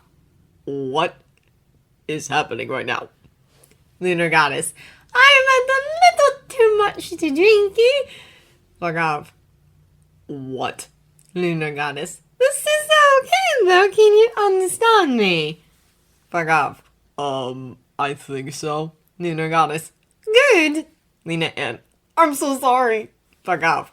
What's going on? Nina Ann. We were at the bar with some coworkers and Alora's had a little too much to drink and now she's hiding in the women's restroom where I can't follow her to take away your phone. Fuck off. Gotcha. Nina Hand. Unfortunately, she got into a shot contest with one of the others and she goes hard. Fuck off. Are you not drinking? Nina Hand. No, I'm the DD. Fuck off. Lunar Goddess. I'm not hard. I'm so soft. I'm always soft. Wow, that was good. That was a sentence. Fuck off. I should really screenshot all of this for Pigeon Lance. Lunar Goddess. No! You can't use that against me. I should go back soon. Nina and yes, please come back and drink some water. Fuck off. Please don't let her have any more drinks. Nina and wasn't planning on it. Lunar Goddess. I wasn't gonna do that tonight. I got a function tomorrow. Fuck off. Function function. Nita and. Function. Fuck off. Lance will kill me if I don't screenshot this for him. Luna Goddess. Speaking of lungs. Nita and. Oh no, Laura, please leave him alone. Lunar Goddess. No, he helped us. We should help him. Fuck off. Shiro? Lunar Goddess. Shiro! Lena and. Please just leave the conversation. Lunar Goddess. No! Stay! Okay. Keith, Shiro and I were talking. Do you like lace? Fuck off. I'm pretty indifferent about lace. Lunar Goddess. No! Stupid phone. Lance! Do you like Lance, not lace? Naked. Keith? Oh no. Maybe come back. Nina and. Keith, I'm sorry about springing this on you. We were just talking about it, and Laura insisted we just ask you, and she ran off to the bathroom before I could take her phone from her. Lunar Goddess. I just wanted to help. Nina and. I don't think ambushing him while you're drunk is helping, babe. Lunar Goddess. Point. But now we're here. Keith, please come back. Fuck off. I'm here. Lunar Goddess. So? Nina and. You don't have to answer if you don't want to, Keith. Lunar Goddess. Shiro, butt out. Fuck off. What brought this up? Lunar Goddess. We have meds. Fuck off. Shiro? Nina and. Somehow we got on the topic of you and Lance, and Alora said she bet you liked him and then ran off before I could stop her. I told her that she shouldn't push you and that you'd come to us when you wanted to. Fuck off. Is it really that obvious? Nina and. Kinda. You don't really do subtle, not when someone knows you well enough to read you. Lunar Goddess. You guys are so cute. Nita and. So, does that make you do like Lance? Fuck off. Please don't say anything. Lunar Goddess. Aww. Nita hand. We won't. Don't worry. Are you going to do anything about it? Fuck off. I don't know. Nita and. I think you should. Fuck off. You're not really a great example of telling someone how you feel, Shiro. Lunar Goddess. Buns. Fuck, man. There we go. Fuck off. You're just as bad. Lunar Goddess. Rude. Nina and. I know we're not, but I still think you should tell him. Fuck off. That sounds like a terrible idea. Nina hand. What's the worst that can happen? Fuck off. He could not feel the same way. Things could get really awkward. He could start treating me differently. Everything we've worked for as dance partners could be ruined. We crash and burn at regionals. Nina hand. Okay, point taken, but what if he does like you too? Fuck off. That's just as frightening. Lunar Goddess. Oh, Keith. Nina hand. It'll give you that. Allowing yourself to be vulnerable to another person is terrifying, but it's also exhilarating, and it's worth the risk. Lunar Goddess. Oh, babe. I found some gummy in my purse. Gummies. God, they taste so good after gross shiv. Nina hand.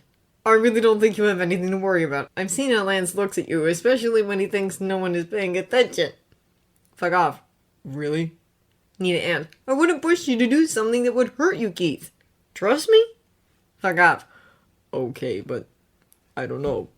Telling him could just ruin everything. Nina hand. It'll certainly change things, but change isn't always a bad thing. Fuck off. I guess. Nina hand. Just think about it, okay? You don't need to make a decision right now. Fuck off. Okay. Luna Goddess.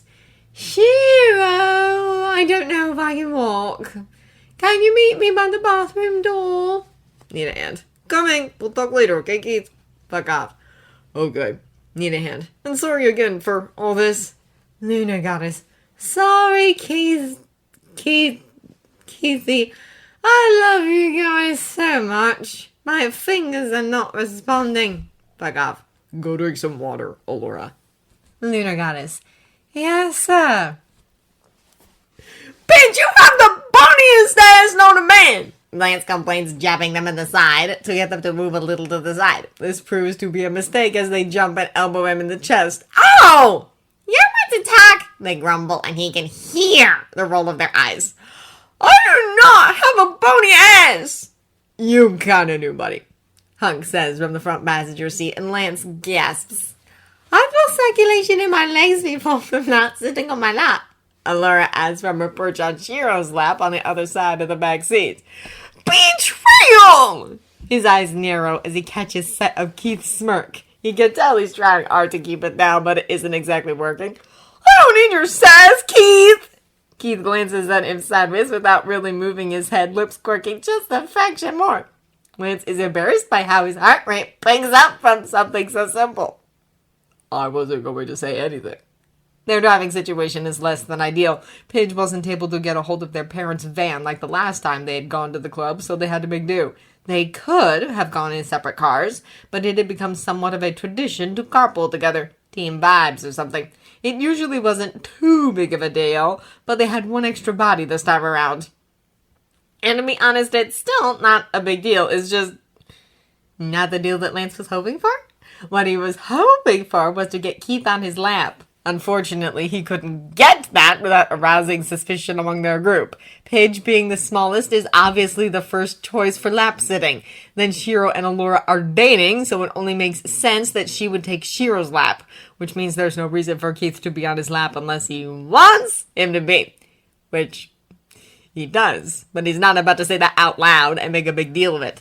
Especially not now that Pidge and Hunk know how he feels. He doesn't want to sit through a car ride with boner fuel on his lap and his friends sending amused looks his way.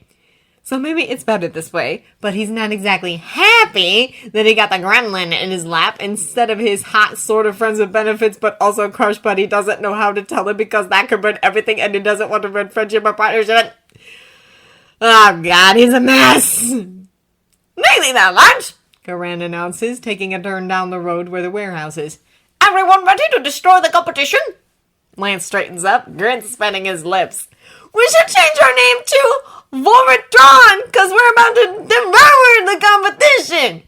The car is filled with a pleasant mix of groans and snickers that has Lance preening. Lance, no. Hunk says, to which Pidge follows up with an excited, Lance, yes! I take back every negative thing I said about your bony ass. Lance says, exchanging a fist bump with Pidge. We are not calling ourselves that, Shiro says, but Allura is hiding a smile behind her hand from her perch on his lap. Keith hasn't said anything yet, so Lance nudges him with his elbow. He's nestled into the middle seat in the back, pressed up nicely to Lance's side and thigh. What do you think, Keith? He prompts, a mischievous smile tugging at his lips. Keith rolls his eyes, but there's a shadow of a smile on his lips, and even though he says, I think you're an idiot, it's said in a way that feels far more fond than he probably intended. You know, Karan says from the driver's seat, fingers tapping on the steering wheel as they wait at a red light. Back in my day, we just called it cannibalism. When the light turns green, it's only 20 more seconds before they're pulling into the parking lot. It's crowded, but they find a spot near the back. As soon as they're parked, Lance unlocks the door and throws it open, nearly toppling Pidge out the door. They manage to catch themselves, but flip Lance off as they stand. He just grins, unfolding himself from the back seat and stepping out onto the pavement. Stretching his arms high above his head, a smile playing on his lips, he looks around.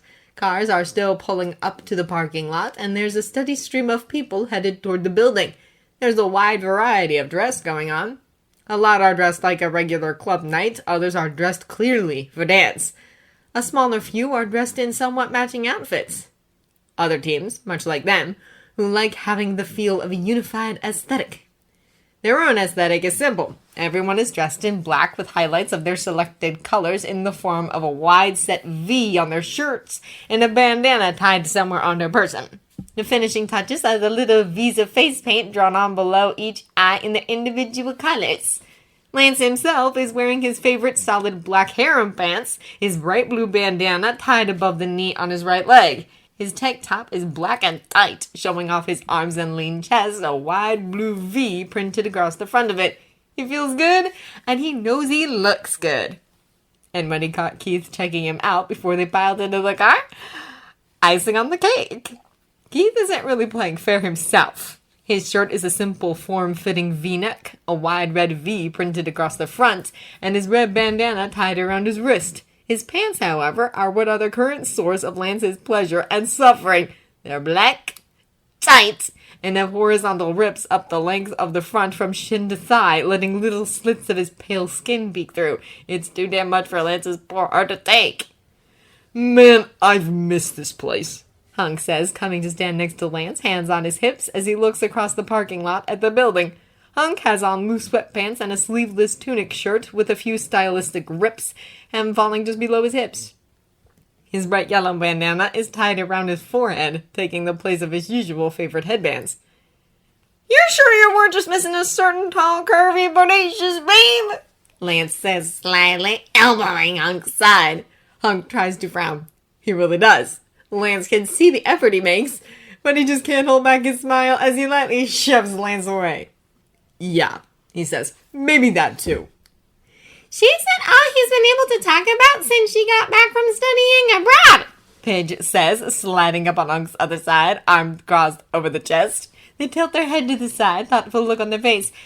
Actually, no, he talked about her a lot before then too, but it's only gotten worse.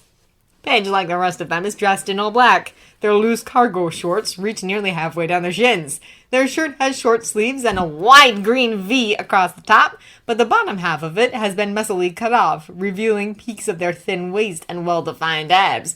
Their bandana is tied around their upper arm, extra fabric sticking out and looking almost like green rabbit ears. Ooh, are we talking about Shay? Alora says, popping up between Lance and Hunk, forcing Lance to step away to make room. She drapes her arms around Hunk's shoulders, leaning her cheek against his arm as she sighs happily. I love that girl. I hope her study trip was good. She pokes him roughly in the side. You should bring her around more. Alora's silver hair is pulled back into a high ponytail, causing it to cascade in heavy waves down her back, shifting with every movement of her head. Her yoga pants cling to her hips and thighs, flaring out around her calves, large pink bandana tied around her waist. Her shirt had once been like Pidge's, but where Pidge chopped off the bottom half, Alora had taken the scissors to her shirt's collar, giving it a wider top that clung to her upper arms and left her shoulders exposed. A pink V decorates the front of it. Leave the poor boy alone, Shiro says, a teasing lilt to his voice as he comes up beside them, Keith close to his side.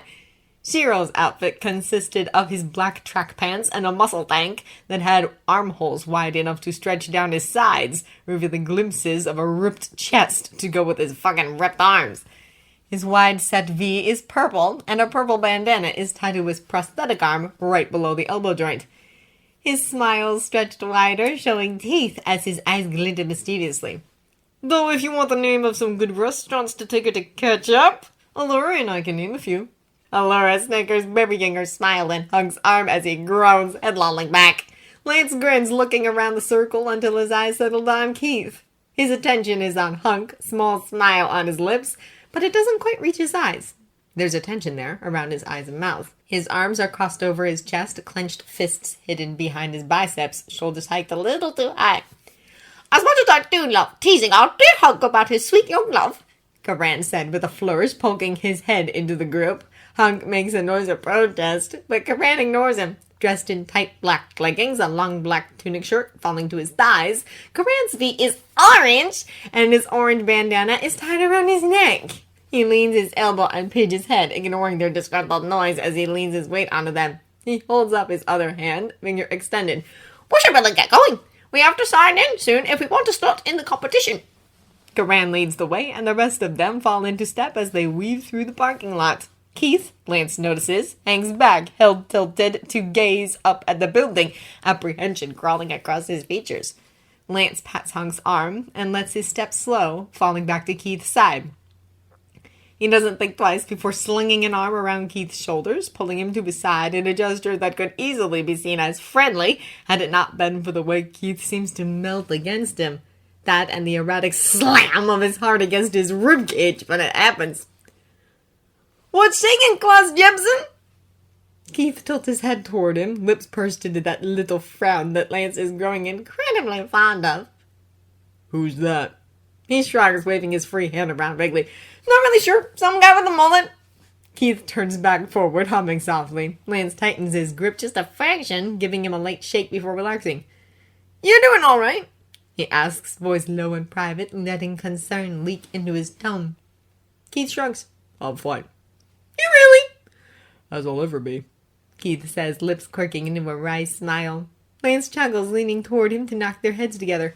You'll do fine! You're a lot better than you think you are. Just don't think so much about it and just dance.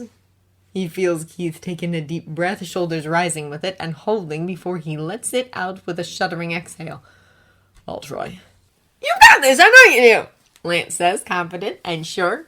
He stares at Keith until he glances sideways at him. When he finally makes eye contact, Lance winks, lips curving into a playful smirk. And if you mess up, at least you'll look damn good doing it. Keith snorts, rolling his eyes and shoving Lance off him hard enough to make him stumble sideways, sniggering. Keith speeds up, stomping away to walk beside Shiro, but Lance can see the small smile playing across his lips in the fading sunlight. The Balmerian dance-off is held not too far from the Balmera Club. They own a warehouse a couple blocks over and refurbish it for different events. And for this one, they usually go all out, bringing in a banging stereo system, DJ booth, a whole stage for the dance-off to take place on, tables, chairs, bars, and not to mention the plethora of decorations. They essentially turn the empty warehouse into a club of its own. The dance-off used to be held once a month. Teams can sign up and participate, and the winners are announced at the end of the night with prizes for first and second place. And it's not just about the dance-off. The whole building operates as a club, giving patrons bars, sitting areas, and dance sections to have fun and relax between official dance battles. It's an awesome atmosphere and used to be what Lance looked forward to every month. It was a chance to not only cut loose and relax, but he got to dress up with his friends, and they got to dance together as a team. He loves it! The camaraderie, the showmanship. He loves when his friends stand tall and confident together, staring down the competition. It's all about being in the spotlight and bumping up a crowd. And those are two things that Lance excels at. He loves it more when they win, which, given past experience, is quite often. What can he say? Voltron is legendary. There are two lines leading to two different entrances. They steer past the line by the bigger doors and head for the smaller one off to the side. There's a sign hanging up outside that says Team Sign-Ups. They all shuffle in, pressed in close as they try to stand in line with several other teams while simultaneously trying to keep out of the way. They all have to fill out their own forms, passing around clipboards and pens before passing them all back to Garan to paperclip them together with their team form. They pay the entrance fee, and they're all given wristbands before being shooed into the club to make way for the next team. Garan leads the way, Allura at his side as they cut through the crowd, and boy, is it crowded! It's the first dance-off in nearly half a year. Shay had been one of the biggest organizers of the event, and it was basically her idea baby. It had essentially stopped when she had gone to study abroad, much to their dismay, but mostly Hunk's, for different reasons. They attempt to stick close and follow through the wake left behind Karan and Allura before the crowd closes back up. Shiro sticks close behind them, and Pidge hovers behind his mask, one hand holding onto the back of his shirt. Hunk comes up close behind them, and Lance sticks close to his side. He's always been good at weaving through the crowd. Being thin and agile helps. Lets him slip and weave through people with minimal contact and without having to push them aside. Keith, however, struggles a little bit more. When Lance glances back at him, Keith looks completely overwhelmed. He's trying to keep up, but his eyes are everywhere, attention drifting and flinching as people get too close, glaring at people who bump into him and shoving others who shove him first. He looks thoroughly disgruntled. Lance smiles, affection fluttering in his chest. He knows this isn't really Keith's thing. Definitely not his crowd. But he's here anyway because he wants to be. Because he wants to spend time with them. Because he wants to be part of the team.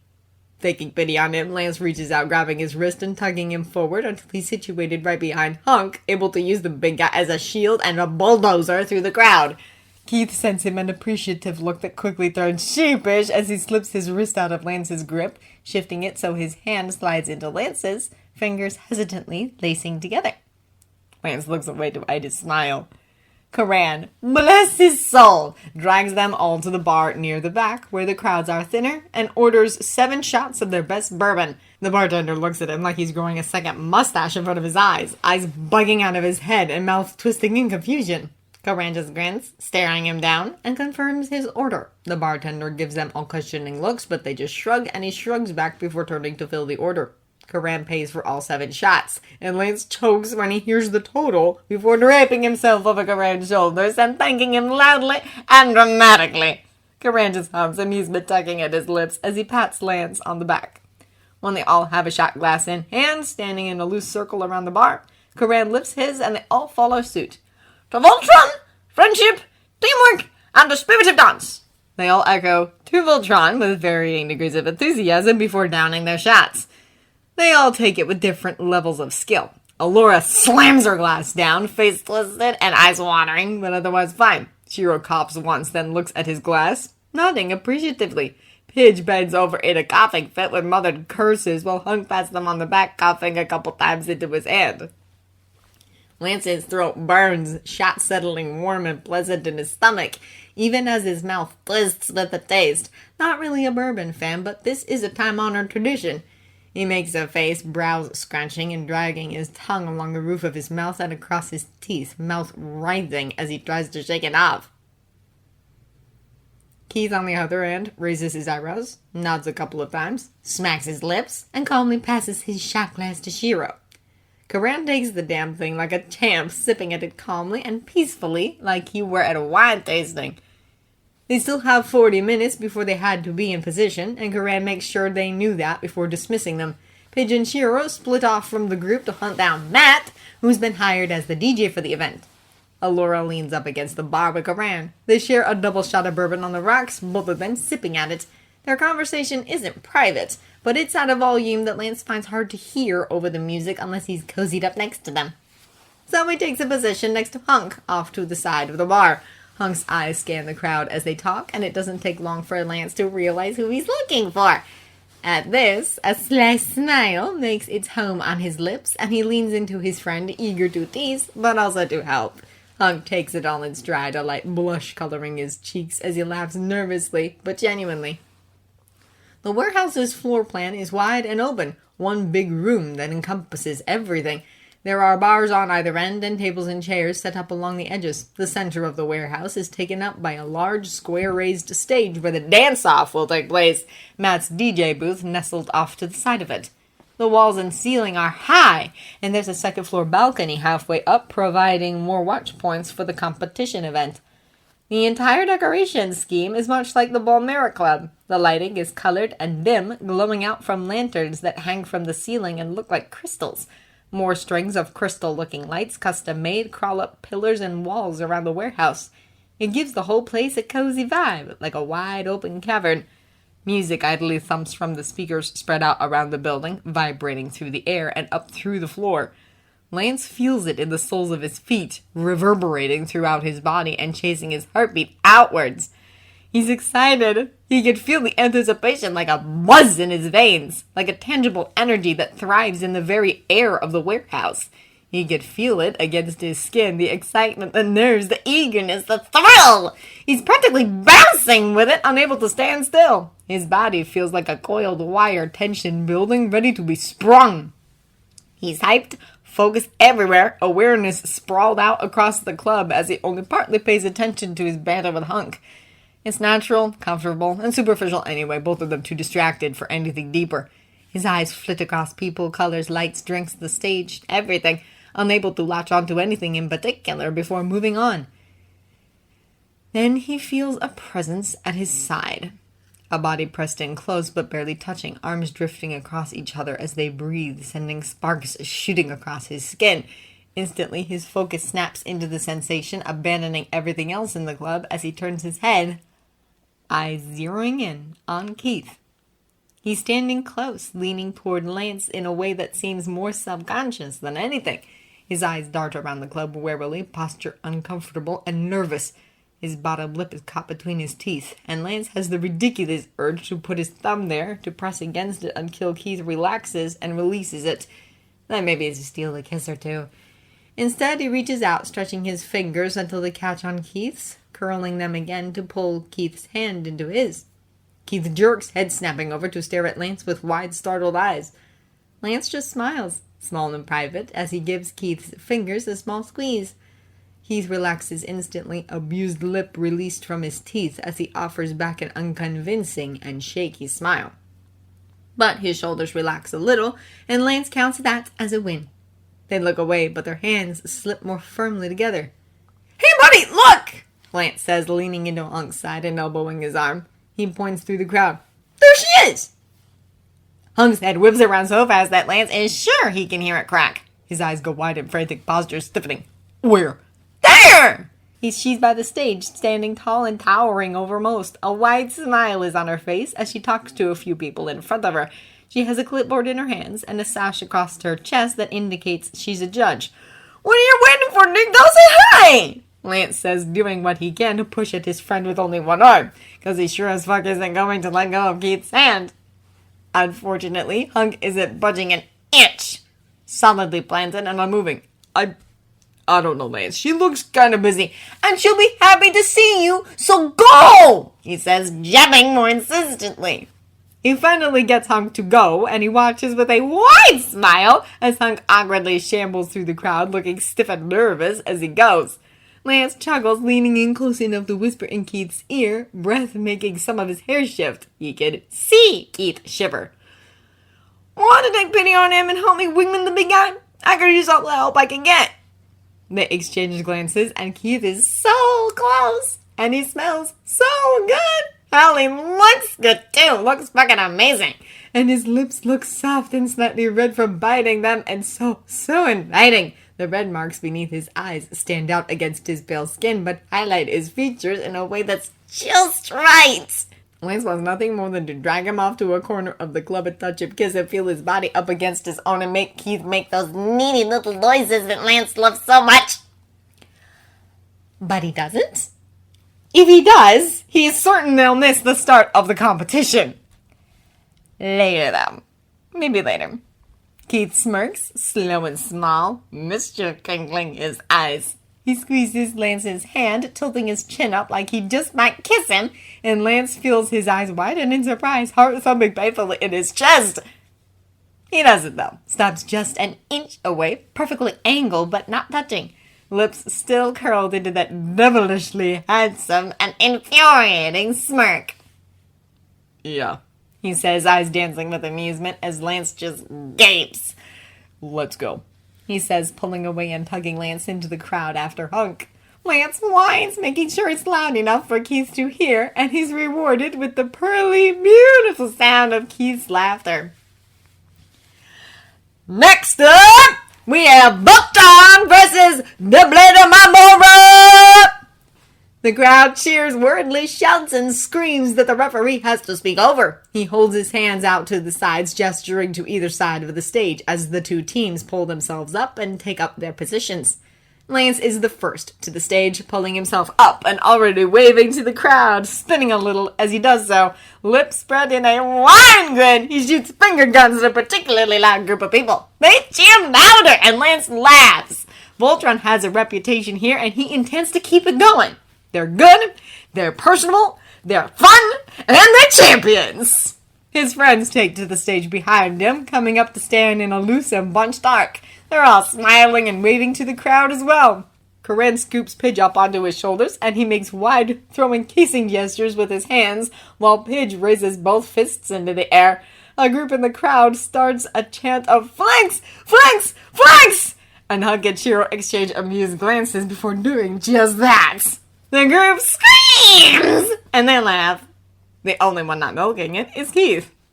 He's hunched in on himself, looking like he's trying to hide behind his hair, while also attempting to appear nonchalant with his hands shoved deep in his pockets.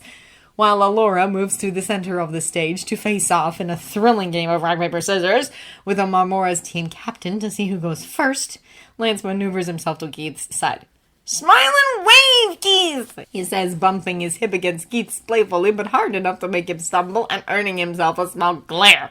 He grins wider, crossing his arms loosely over his chest. Fools are miserable! I'm not. he says, but there are shadows in his eyes as he glances around the warehouse. It's just a lot. Lance's smile softens and he slings an arm around Keith's shoulders, leaning into him and propping his other hand up on his hip. He goes for nonchalance, smile never fading, but he lowers his voice so only Keith can hear. I know, but like I said earlier, you don't actually have to participate if you don't want to. Keith's lips purse into a small frown, brows furrowing. Lance is certain he's trying to scowl, but it's really nothing more than a pout. But don't we lose points if we don't all dance? Lance shrugs. Yeah, technically, but literally none of us are going to blame you if you don't feel comfortable enough to. Besides, we could totally carry your sorry ass, he says, lips quirking into a smirk as he lightly squeezes Keith's shoulders. Just hang back, watch us, and if you feel it, jump in. If you don't. Simple as that. Keith's eyes head turning as he looks around the stage. I just wish there weren't so many people. Hey! Lance says, snapping his fingers in front of Keith's face to catch his attention. Keith stares at him bewildered. Lance holds him with a serious stare. Look out into that crowd right now and tell me honestly, can you actually see any details? It takes him a moment, but his eyes flicker away, scanning over the crowd, brows furrowing. Lance just waits. With all the spotlights on the stage and the otherwise dim atmosphere in the warehouse, they can't really see much of anything once they're on the stage. Not really, Keith says, eyes returning to his face pinched with confusion. Lance smiles.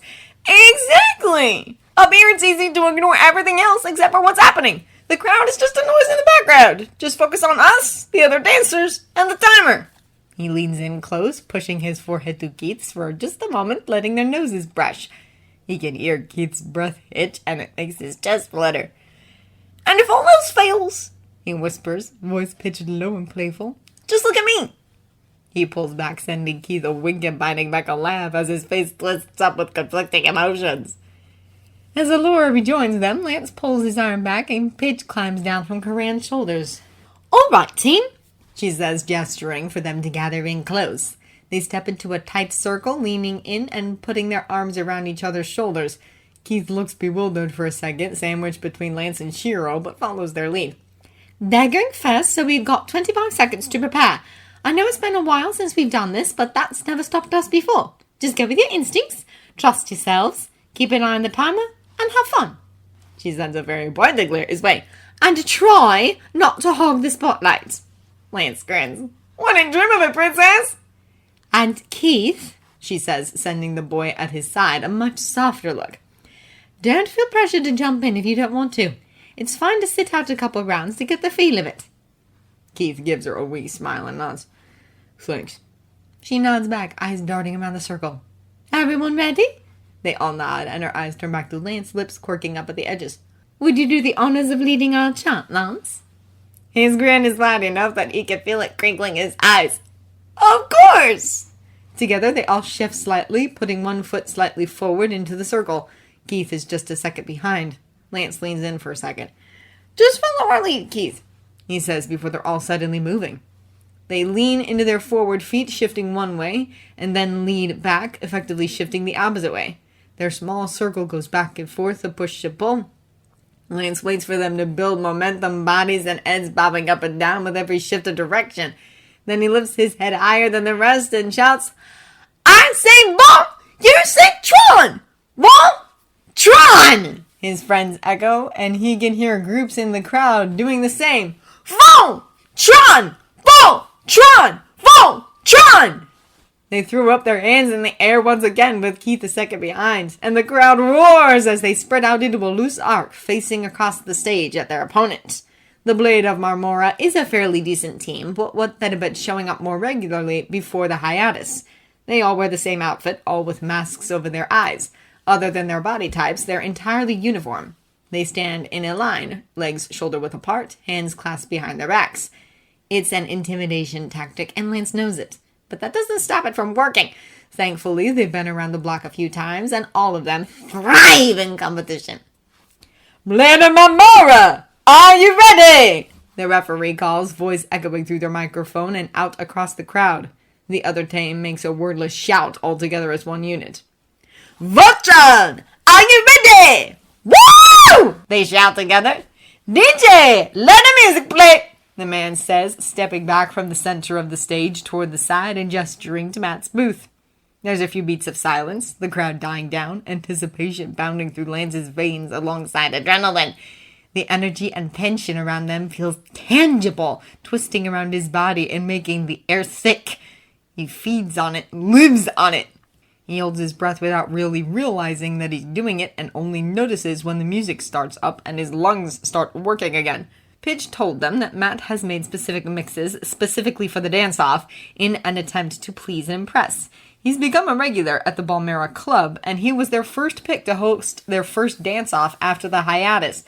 To keep things fair, he hasn't let Pidge or any of the rest of them listen to the songs he's mixed for tonight, but he promised them that they are all easily to recognize and follow along with. A dance battle is all about adapting and going with the flow, but it loses some of the fun if the twists and turns in the music are too unpredictable. The music starts up, and the two large clocks positioned between each team start counting up in bright, glowing red numbers. 10 seconds. That's all they have to get the feel for the beat before the competition begins. Lance's head is already bobbing, finding the beat quickly, feels it pulsing through the stage beneath his feet, feels it in his chest alongside his heartbeat. The rest of his body starts to follow suit, preparing, coiling, ready to spring.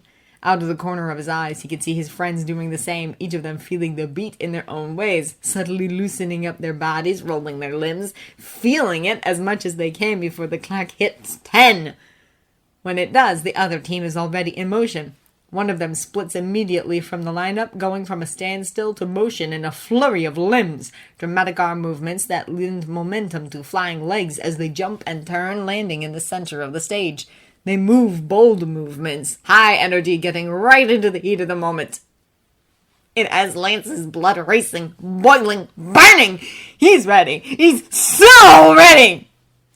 15 seconds. That's how much time they have each. 15 seconds to dance before the next team member takes over. Keep track of time. No one will cue them in. It's up to them to keep watch, to jump in and chase the opponent out, to make their mark and put on a show before they're pushed out of the center. 15 seconds each, back and forth until the song comes to an end. Songs are tailored by DJs to be standard and solid 10 minutes and 10 seconds. 40 turns total, 20 turns per team. No physical contact between teams. Up to 2 people can go into the center to dance at a time from the same team. The more people from a team who go in, and the more variety they show, the more points. Showmanship, dancing, entertainment, rile up the crowd, show their stuff. Impress. 15 seconds may not sound like a lot, but in the moment, it moves sluggishly slow. Each tick feels like it's wading through molasses. And then, all at once, it's over, pushed aside to make room for the next person. 15 seconds on the sidelines feels like an eternity. Lance feels each tick in his chest, in his limbs, coiling him tighter and tighter. Energy bunching, building, revving up! When the clock hits 20 seconds, Lance takes a step forward, knowing that no one on his team will stop him. They all know to let him go first. Knows he'll practically implode if he doesn't. He glances over his shoulder and catches Keith's eye.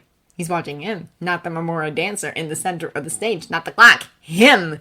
Eyes wide and lips parted just slightly, expression surprised, awed, and something else that Lance hesitates to put a name to but makes his heartbeat pick up nonetheless. Lance cracks a smile and turns, putting his back to the center of the stage. He can see the clock behind their team, but he keeps his eyes on Keith. Keith's smile is small, eyes crinkling with amusement. There's something else there, something that grows as Lance turns khaki, moonwalking backwards as the time ticks on. The clock hits 25 and Lance crosses one foot over the other, winks at Keith, and then throws himself into a spin, holding his hands up close to his torso. He spins and stops hard, facing the other team, striking a pose and holding it for only half a second, just enough to accent the hard stop before he's moving again. The previous dancer is already retreating back to his team, but Lance pays them no mind. This is his time to shine, and he owns it. Feels the lights beating down on his skin, sees the flash of blue beneath his eyes across his cheeks, feels oddly empowered by it, hears the crowd like a dull roar rumbling above and below the loud blare of the music, feels the beat beneath his feet driving him onward, pulsing through him. He sees movement from the Marmora side, glances at the clock, sees his time is nearly over. As the next dancer steps up, they stand close, staring him down as he finishes off his set. He doesn't let it distract him, keeps his performance at high energy right up until the clock hits 40. Then they're moving, dancing, and Lance stumbles backwards away from the center, one hand clutched to his chest and the other reaching out as if shot. He may need to back away and hand over his spotlight, but he'll do it in style, holding the audience captive the whole way back to his team. The game moves quickly. The other teams seem to have a rotation that they stick to, but Voltron is a lot more relaxed. They don't have a set order, save for Lance's preferred spot at first.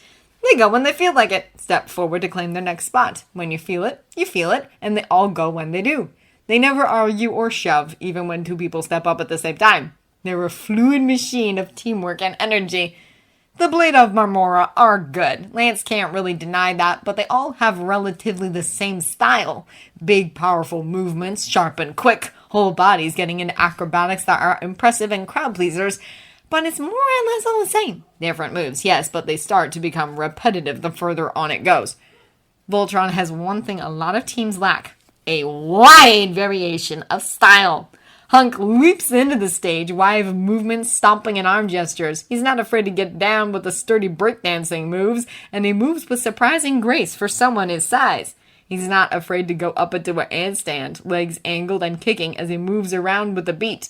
His arms move quickly, wildly, wild but coordinated. It's big, it's powerful, it's energetic, it's Hunk! Pidge slides in with movements that are slick and fluid as water, a snake in the grass, suddenly cocking and pulling the trigger as they strike, sharp and calculated. They can move their body in ways that most people can barely conceive, let alone do. Makes them look robotic, disjointed, shifting into place and moving out of it before anyone can really even think about how it's done. When they're pushed out of the circle, they moonwalk back to the team, tipping an imaginary hat to their opponents. Allura slips into the center with beauty and grace. Her movements are wide and powerful, jerking right when she needs to, and easing into the next with grace and poise. There's definitely a ballroom flair to her dancing, and she uses it to her advantage, putting an odd, almost ballet and interpretive spin on hip-hop. It's fascinating, transfixing, and addicting to watch. Shiro charges into the center stage, forcing his opponent out and jumping, falling down into a lot of low movements, showing perfect balance and poise, power, and grace despite his handicap. He's strong with an impeccable center of balance, and it shows. Quick feet work rolling onto his hands, elbows locked, feet and legs twisting in the air before he's rolling back onto them. When his time is up, he leaps backwards, legs kicking out, arms being thrown in front of him, crossing. Karan takes to the stage like a bat out of hell. Goes from watching with one arm crossed over his chest and lightly stroking his mustache to a full-on ginger fury. Dives into center stage in a wide sweeping arc, spinning quickly with the music, arms thrown out wide and down on his knees and toes in quick rapid movements. His dance is energetic and high-spirited, powerful and memorizing. He spins quickly, arms usually thrown wide, moving quickly with his feet to his knees and back again. He leaps, chest thrown out and knees bent, arms thrown behind him before landing and immediately taking to his knees before standing again. When he moves, his toes are usually pointed, sweeping across the stage behind him. Quick, rapid movements, powerful stops. Warrior ballet, their wild card, a trick up their sleeves. Someone who is wholly so unique and unlike anything any other team can bring to the stage. And then there's Lance. Everything in between. He's high energy and he's playful. Everything and anything. A fluid fit to match any mold. A patchwork style that can't be contained in any particular box. He's the glue that holds the team's styles together. The space between the cracks. When he takes to the stage, he feels the moment goes with what he's inspired by. No one can ever guess what he'll do next, and half the time he even surprises himself. With 20 turns each, everyone gets to go more than once. They try to keep it even, and sometimes Lance is really feeling it. But he reins himself in to let his friends have a go, because really, as much as he loves dancing himself, he also loves watching his friends getting pumped, just watching them have fun. Laughs when they show off and work the crowd, grabs their shoulders and shake them with a wide grin, stretching his lips as they come back to the sidelines. There are a few times throughout it all that Lance finds himself at Keith's side again. He doesn't try to be there, but he ends up there nonetheless, even when his attention is wholly and completely at the center of the stage. Even as he's talking to the others, he ends up at Keith's side. Bumps into him, checks up on him, makes sure he's not about to barf or dart off the stage. Keith stays relatively the same for the first few turns, but as the song goes on, as they trade in and out of the center stage, he can tell Keith is relaxing, feels him ease into the moment, catches sight of him smiling and laughing along with their jokes, sees him congratulating and teasing their friends. And when they make eye contact, he can see that a lot of the tension has bled out of his shoulders, excitement and high of the moment chasing away the shadows in his eyes. And it makes Lance's heart swell and his blood run warm. Because the Blade of Marmora started the battle, Voltron's turn ends it. He's been counting the turns, keeping an eye on the clock. He knows it's coming. The last turn. They need to go out with a bang if they want to be memorable later. And just like it's tradition for Lance to start the whole thing, it's also tradition for him to end it. The clock ticks. 5 seconds until their final turn. He takes a step forward, body already pulling tight, anticipating the release. He's uncertain what kind of dance will come out when he pulls the trigger, but he's damn well excited to find out! But as he steps forward, there's a hand on his elbow grabbing his arm, holding him back. He stops, surprised more than anything. He turns, confusion, pinching his brows and pursing his lips, until his eyes land on Keith. He blinks in surprise, glancing at the hand wrapped around his arm, following it down his arm to his face. When they make eye contact, he cocks his head to the side in silent question. Keith smirks. Tries to. Anyway, it doesn't quite reach his eyes.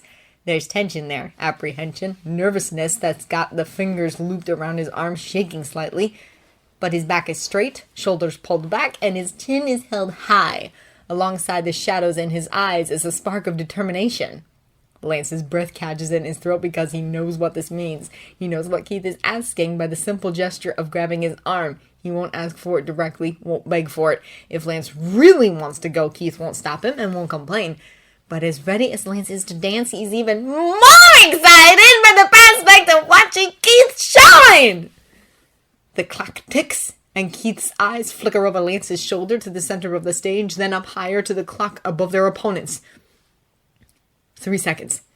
His eyes snap back to Lance's, determination starting to crumble as the nerves sink in, eating away at whatever spark of confidence and impulsiveness caused him to step forward in the first place. Lance doesn't like that, can't have that, doesn't like the look of those shadows haunting Keith's eyes. Uncertainty doesn't look good on him. 2 seconds. Keith's hand tightens around Lance's arm before it starts to drop away. He's already stepping back away from Lance and away from center stage. Lance feels a tug at his heart, feels it down to his core, tugs at his strings, makes him reach out and grab Keith's wrist before he can completely pull away. 1 second. Lance spins, using his momentum, and Keith's surprised to tug him forward, flinging him bodily out onto the stage. The last Marmora dance is already backing away, leaving the space open and ready for Keith to occupy. He stumbles into it less gracefully than what he probably would have liked, but it's too late now. It was the only way Lance could think to get him onto the stage where he clearly wanted to be but had trouble putting himself. He freezes, straightening and looking around, body held stiff and limbs awkward, a deer caught in the headlights. He turns then, slowly looking over the crowd until his eyes settle on Lance over his shoulder. He looks scared, and it makes Lance's chest ache, but he knows Keith can do it, and he knows Keith needs to do it. So he gives him a smile, soft and gentle, pours his entire heart into it, pours in all those feelings he's scared to name but feels anyway, pours in everything he wants to say to Keith but is too scared to, pours in all the excitement he feels for him, all the pride, all the encouragement, all the fondness, everything. Pours it all into his smile and his eyes, hoping it's enough. Gives him an expression that should, by rights, be private, but gives it to him out in the open because in this moment, this single second where their eyes lock, it is private. It's just between them. And then he tilts his chin, jerking it toward the center stage and mouths the command. Dance. Somehow, unbelievably, that does the trick. The switch is flipped. Something comes over Keith's expression, an eerie calm, a centering, a flood of confidence as his smirk turns coy and his eyes spark. His whole body relaxes, awkward angles turning lax, whole body drooping and cocking into a position that's far more natural and far more predatory. Then he tilts his head back, slowly rolling it back to face their opponents, shoulders rolling with it, shoulder blades shifting beneath his shirt. His whole torso goes into it, arms moving as the momentum rocks through his body, and then everything snaps into place. Lance wishes desperately that he could see the expression on Keith's face. Then Keith is moving, body alternating between states of liquid and solids. He moves like Pidge, like Shiro, wrapped up into a tightly wound little bundle of his own. Body snaps, hips roll, hands run down his chest and over his neck. He grinds down low, legs spread wide, and falls to the ground, only to spring back up with a move that Shiro must have taught him. He doesn't move around much, but he owns the small space he's carved out for himself. Makes it his own. Claims it. He's predatory, animalistic in nature. It's primal and thrilling. Movements going from big and grand to small and intimate in the blink of an eye. Keith is in competition mode, and it shows. He doesn't back down from a challenge, and he's owning this one. And throughout all the snaps and rolls, the quick motions and wide gestures, Lance can see some of himself in there, can see the little playful edges, can see the coyness, the physical banter, something that Lance is certain Keith picked up from him. Then Keith catches his eye again, and his eyes are dark and lidded, and that smirk is deadly before he's already moving on. Lance's mouth feels dry, feels like he can't breathe. His chest is filled with too much Keith. It's an overload, and he feels like he's shutting down. His heart feels like it's in his throat, attempting to rip itself right out of his chest. Because Keith is beautiful, Keith is powerful, Keith is graceful and sexy and playful and confident and just Keith! And he's glad every fucking eye in that room is glued to Keith right now because Lance is having a major meltdown and he doesn't think he can hide it. Then the song is over and the buzzer that indicates the end of the round is blaring. It startles Keith out of his movement, his daze-like trance. He jerks, whipping around as the referee announces the end of the round and the crowd roars. He looks lost and confused, but his cheeks are flushed pink and his eyes are bright with adrenaline and excitement. He looks breathless. Then there's movement on all sides of Lance as their friends rush to the center of the stage. Pidge gets there first, slamming into Keith's side and wrapping their arms around him. He stumbles but stays still, hands hovering awkwardly in the air as he blinks rapidly, trying to take it all in. Then Unc is there, plants himself, wraps the three of them up in his arms, and lifts them off their feet. Laura gets there next, politely waiting to the side for her turn, unable to control her own grin. Shiro and Karan laugh as they approach much slower, but no less enthusiastically.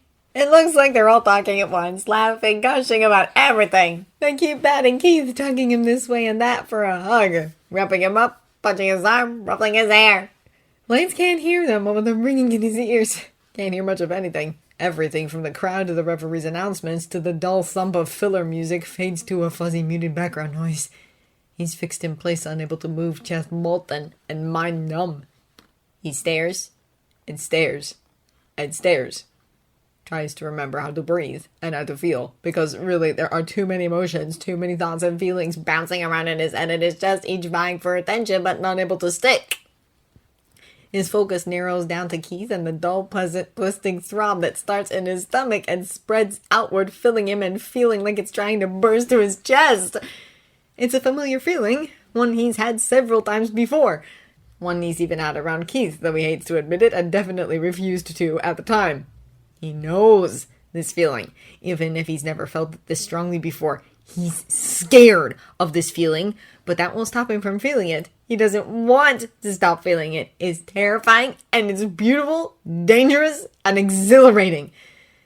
Then Keith looks up, finds his gaze, and locks on. His expression instantly softens, eyes going lidded and crinkling at the edges as his head tilts to the side. His hair falls across his forehead, curling around his ears. His face is still flushed, and his smile goes from wide and excited to blissful and shy. It's a private smile, despite being shared across the length of the stage. Lance feels a similar smile tugging at his own lips, widening as pride wells up in his chest. Because Keith did it! And he knew he could! And Keith looks so proud and pleased with himself that it hurts Lance that he's not touching him right now. But at the same time, he knows that if he were to touch him, he might not be able to stop. So he stays where he is, grins stretched wide, and crosses his arms over his chest, hoping that that might somehow both keep his hands to himself and also stop his heart from breaking through his ribs. The way the dance-off operates is fairly simple. There are 6 teams, and every dance team faces off against each other once, going back and forth through a 10-minute song. Each song is different, all unique, but they all have predictable elements that make it easy to dance to. At the end of each round, the referee conducts a fan-favorite vote, done by pointing at each team and judging how loud the crowd cheers.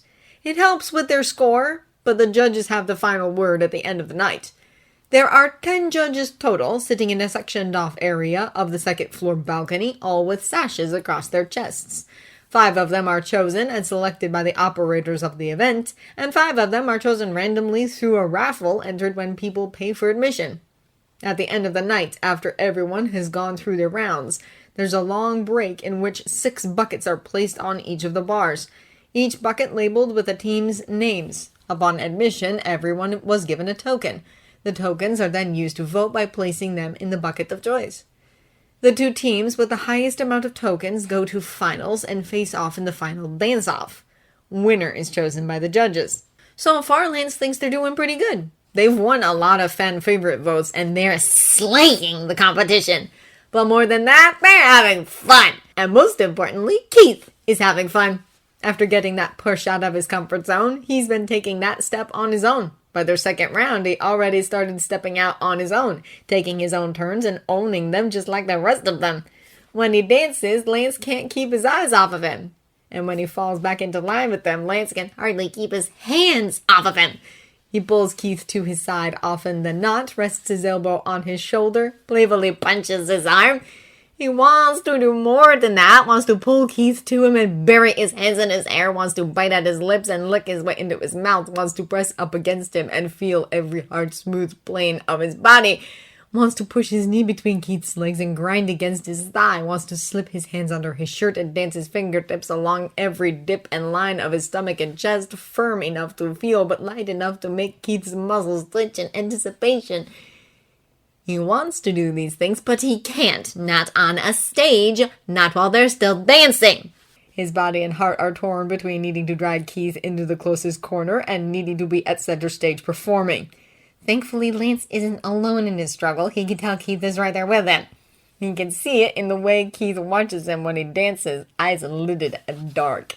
Can see it in the way Keith locks eyes with him before his body rolls. Can see it in the way his hands curl into fists crossed over his chest to keep from reaching out to him. Can see it in the way he leans into Lance just slightly, in the way he almost lazily drapes an arm around his waist when Lance throws an arm over his shoulders.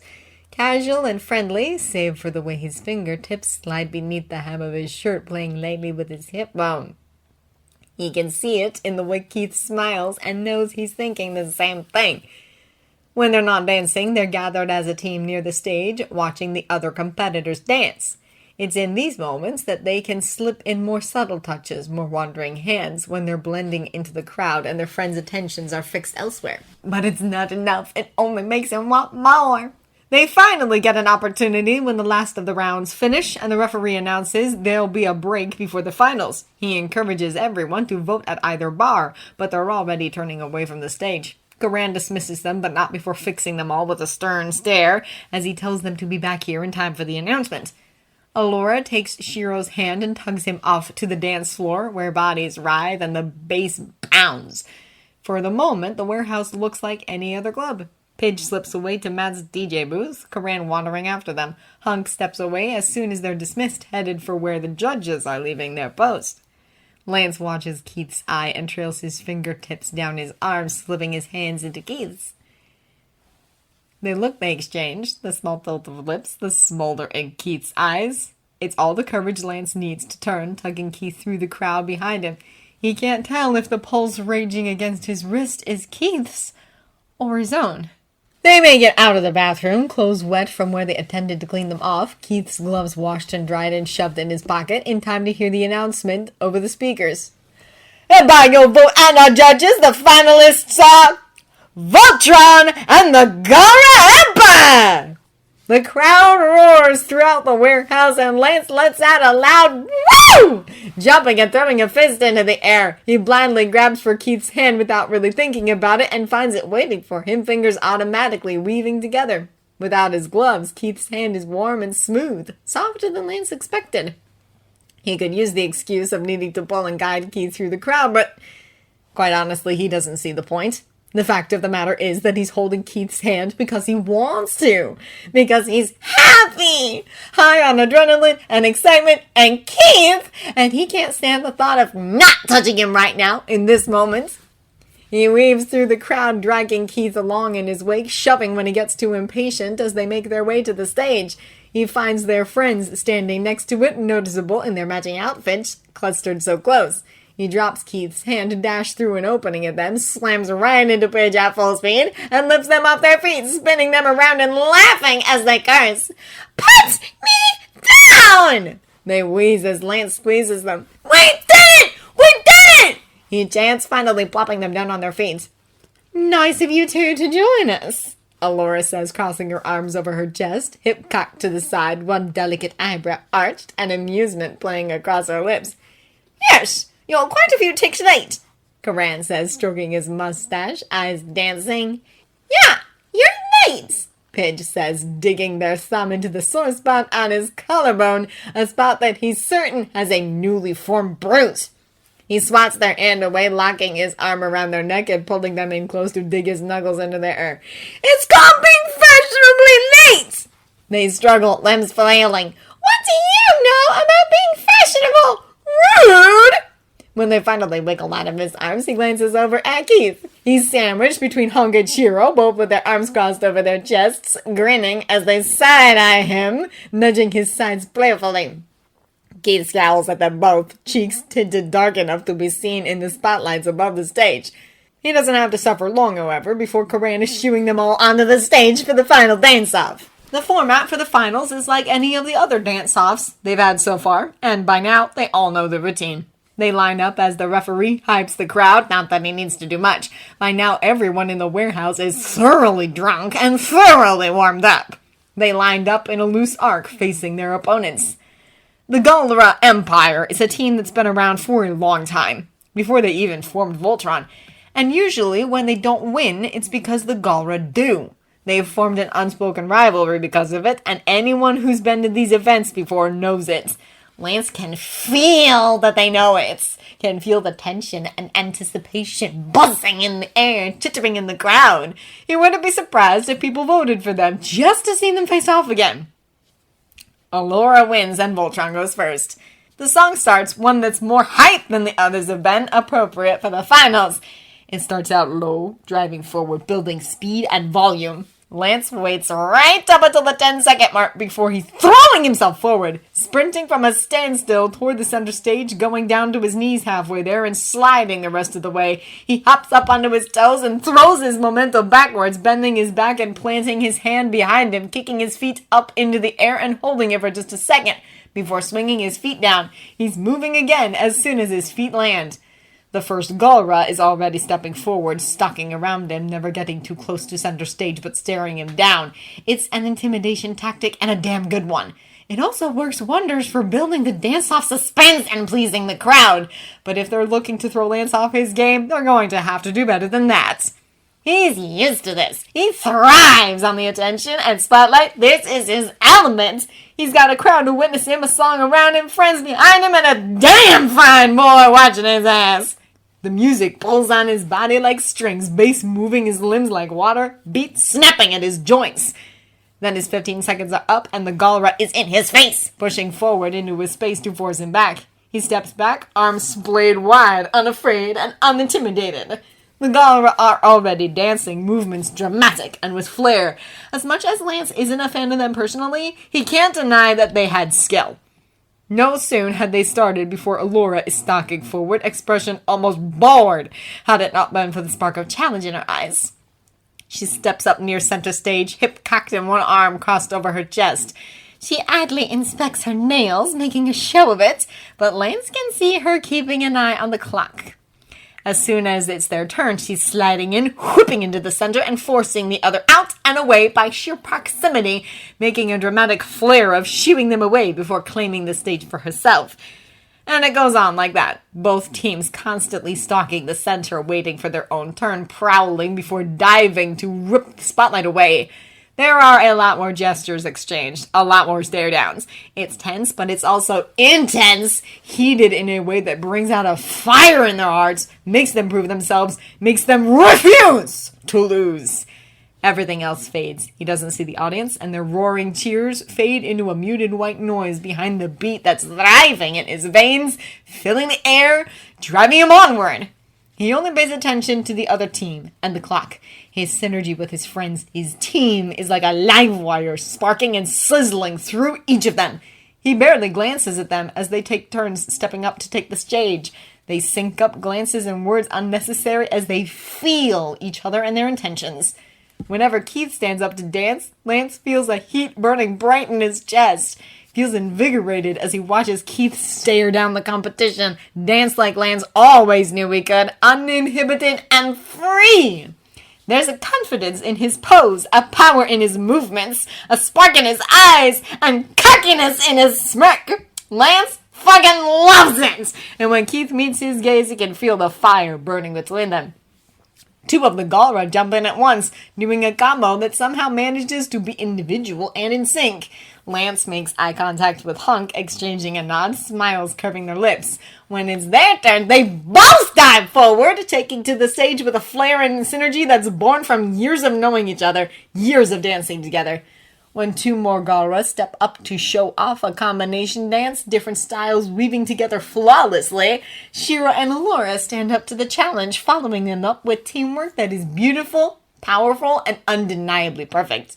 They move like extensions of the other, both able to stand alone but standing stronger together. The Galra throw out a dancer who sweeps across the stage in rapid spins, kicks, jumps, and explosive movements, keeping all of them back from stalking closer. Korean is up for the challenge, darting forward when it's their turn, taking those spins and kick and jumps and putting more of a flair on them, a dynamic to it, a fire, and a rage.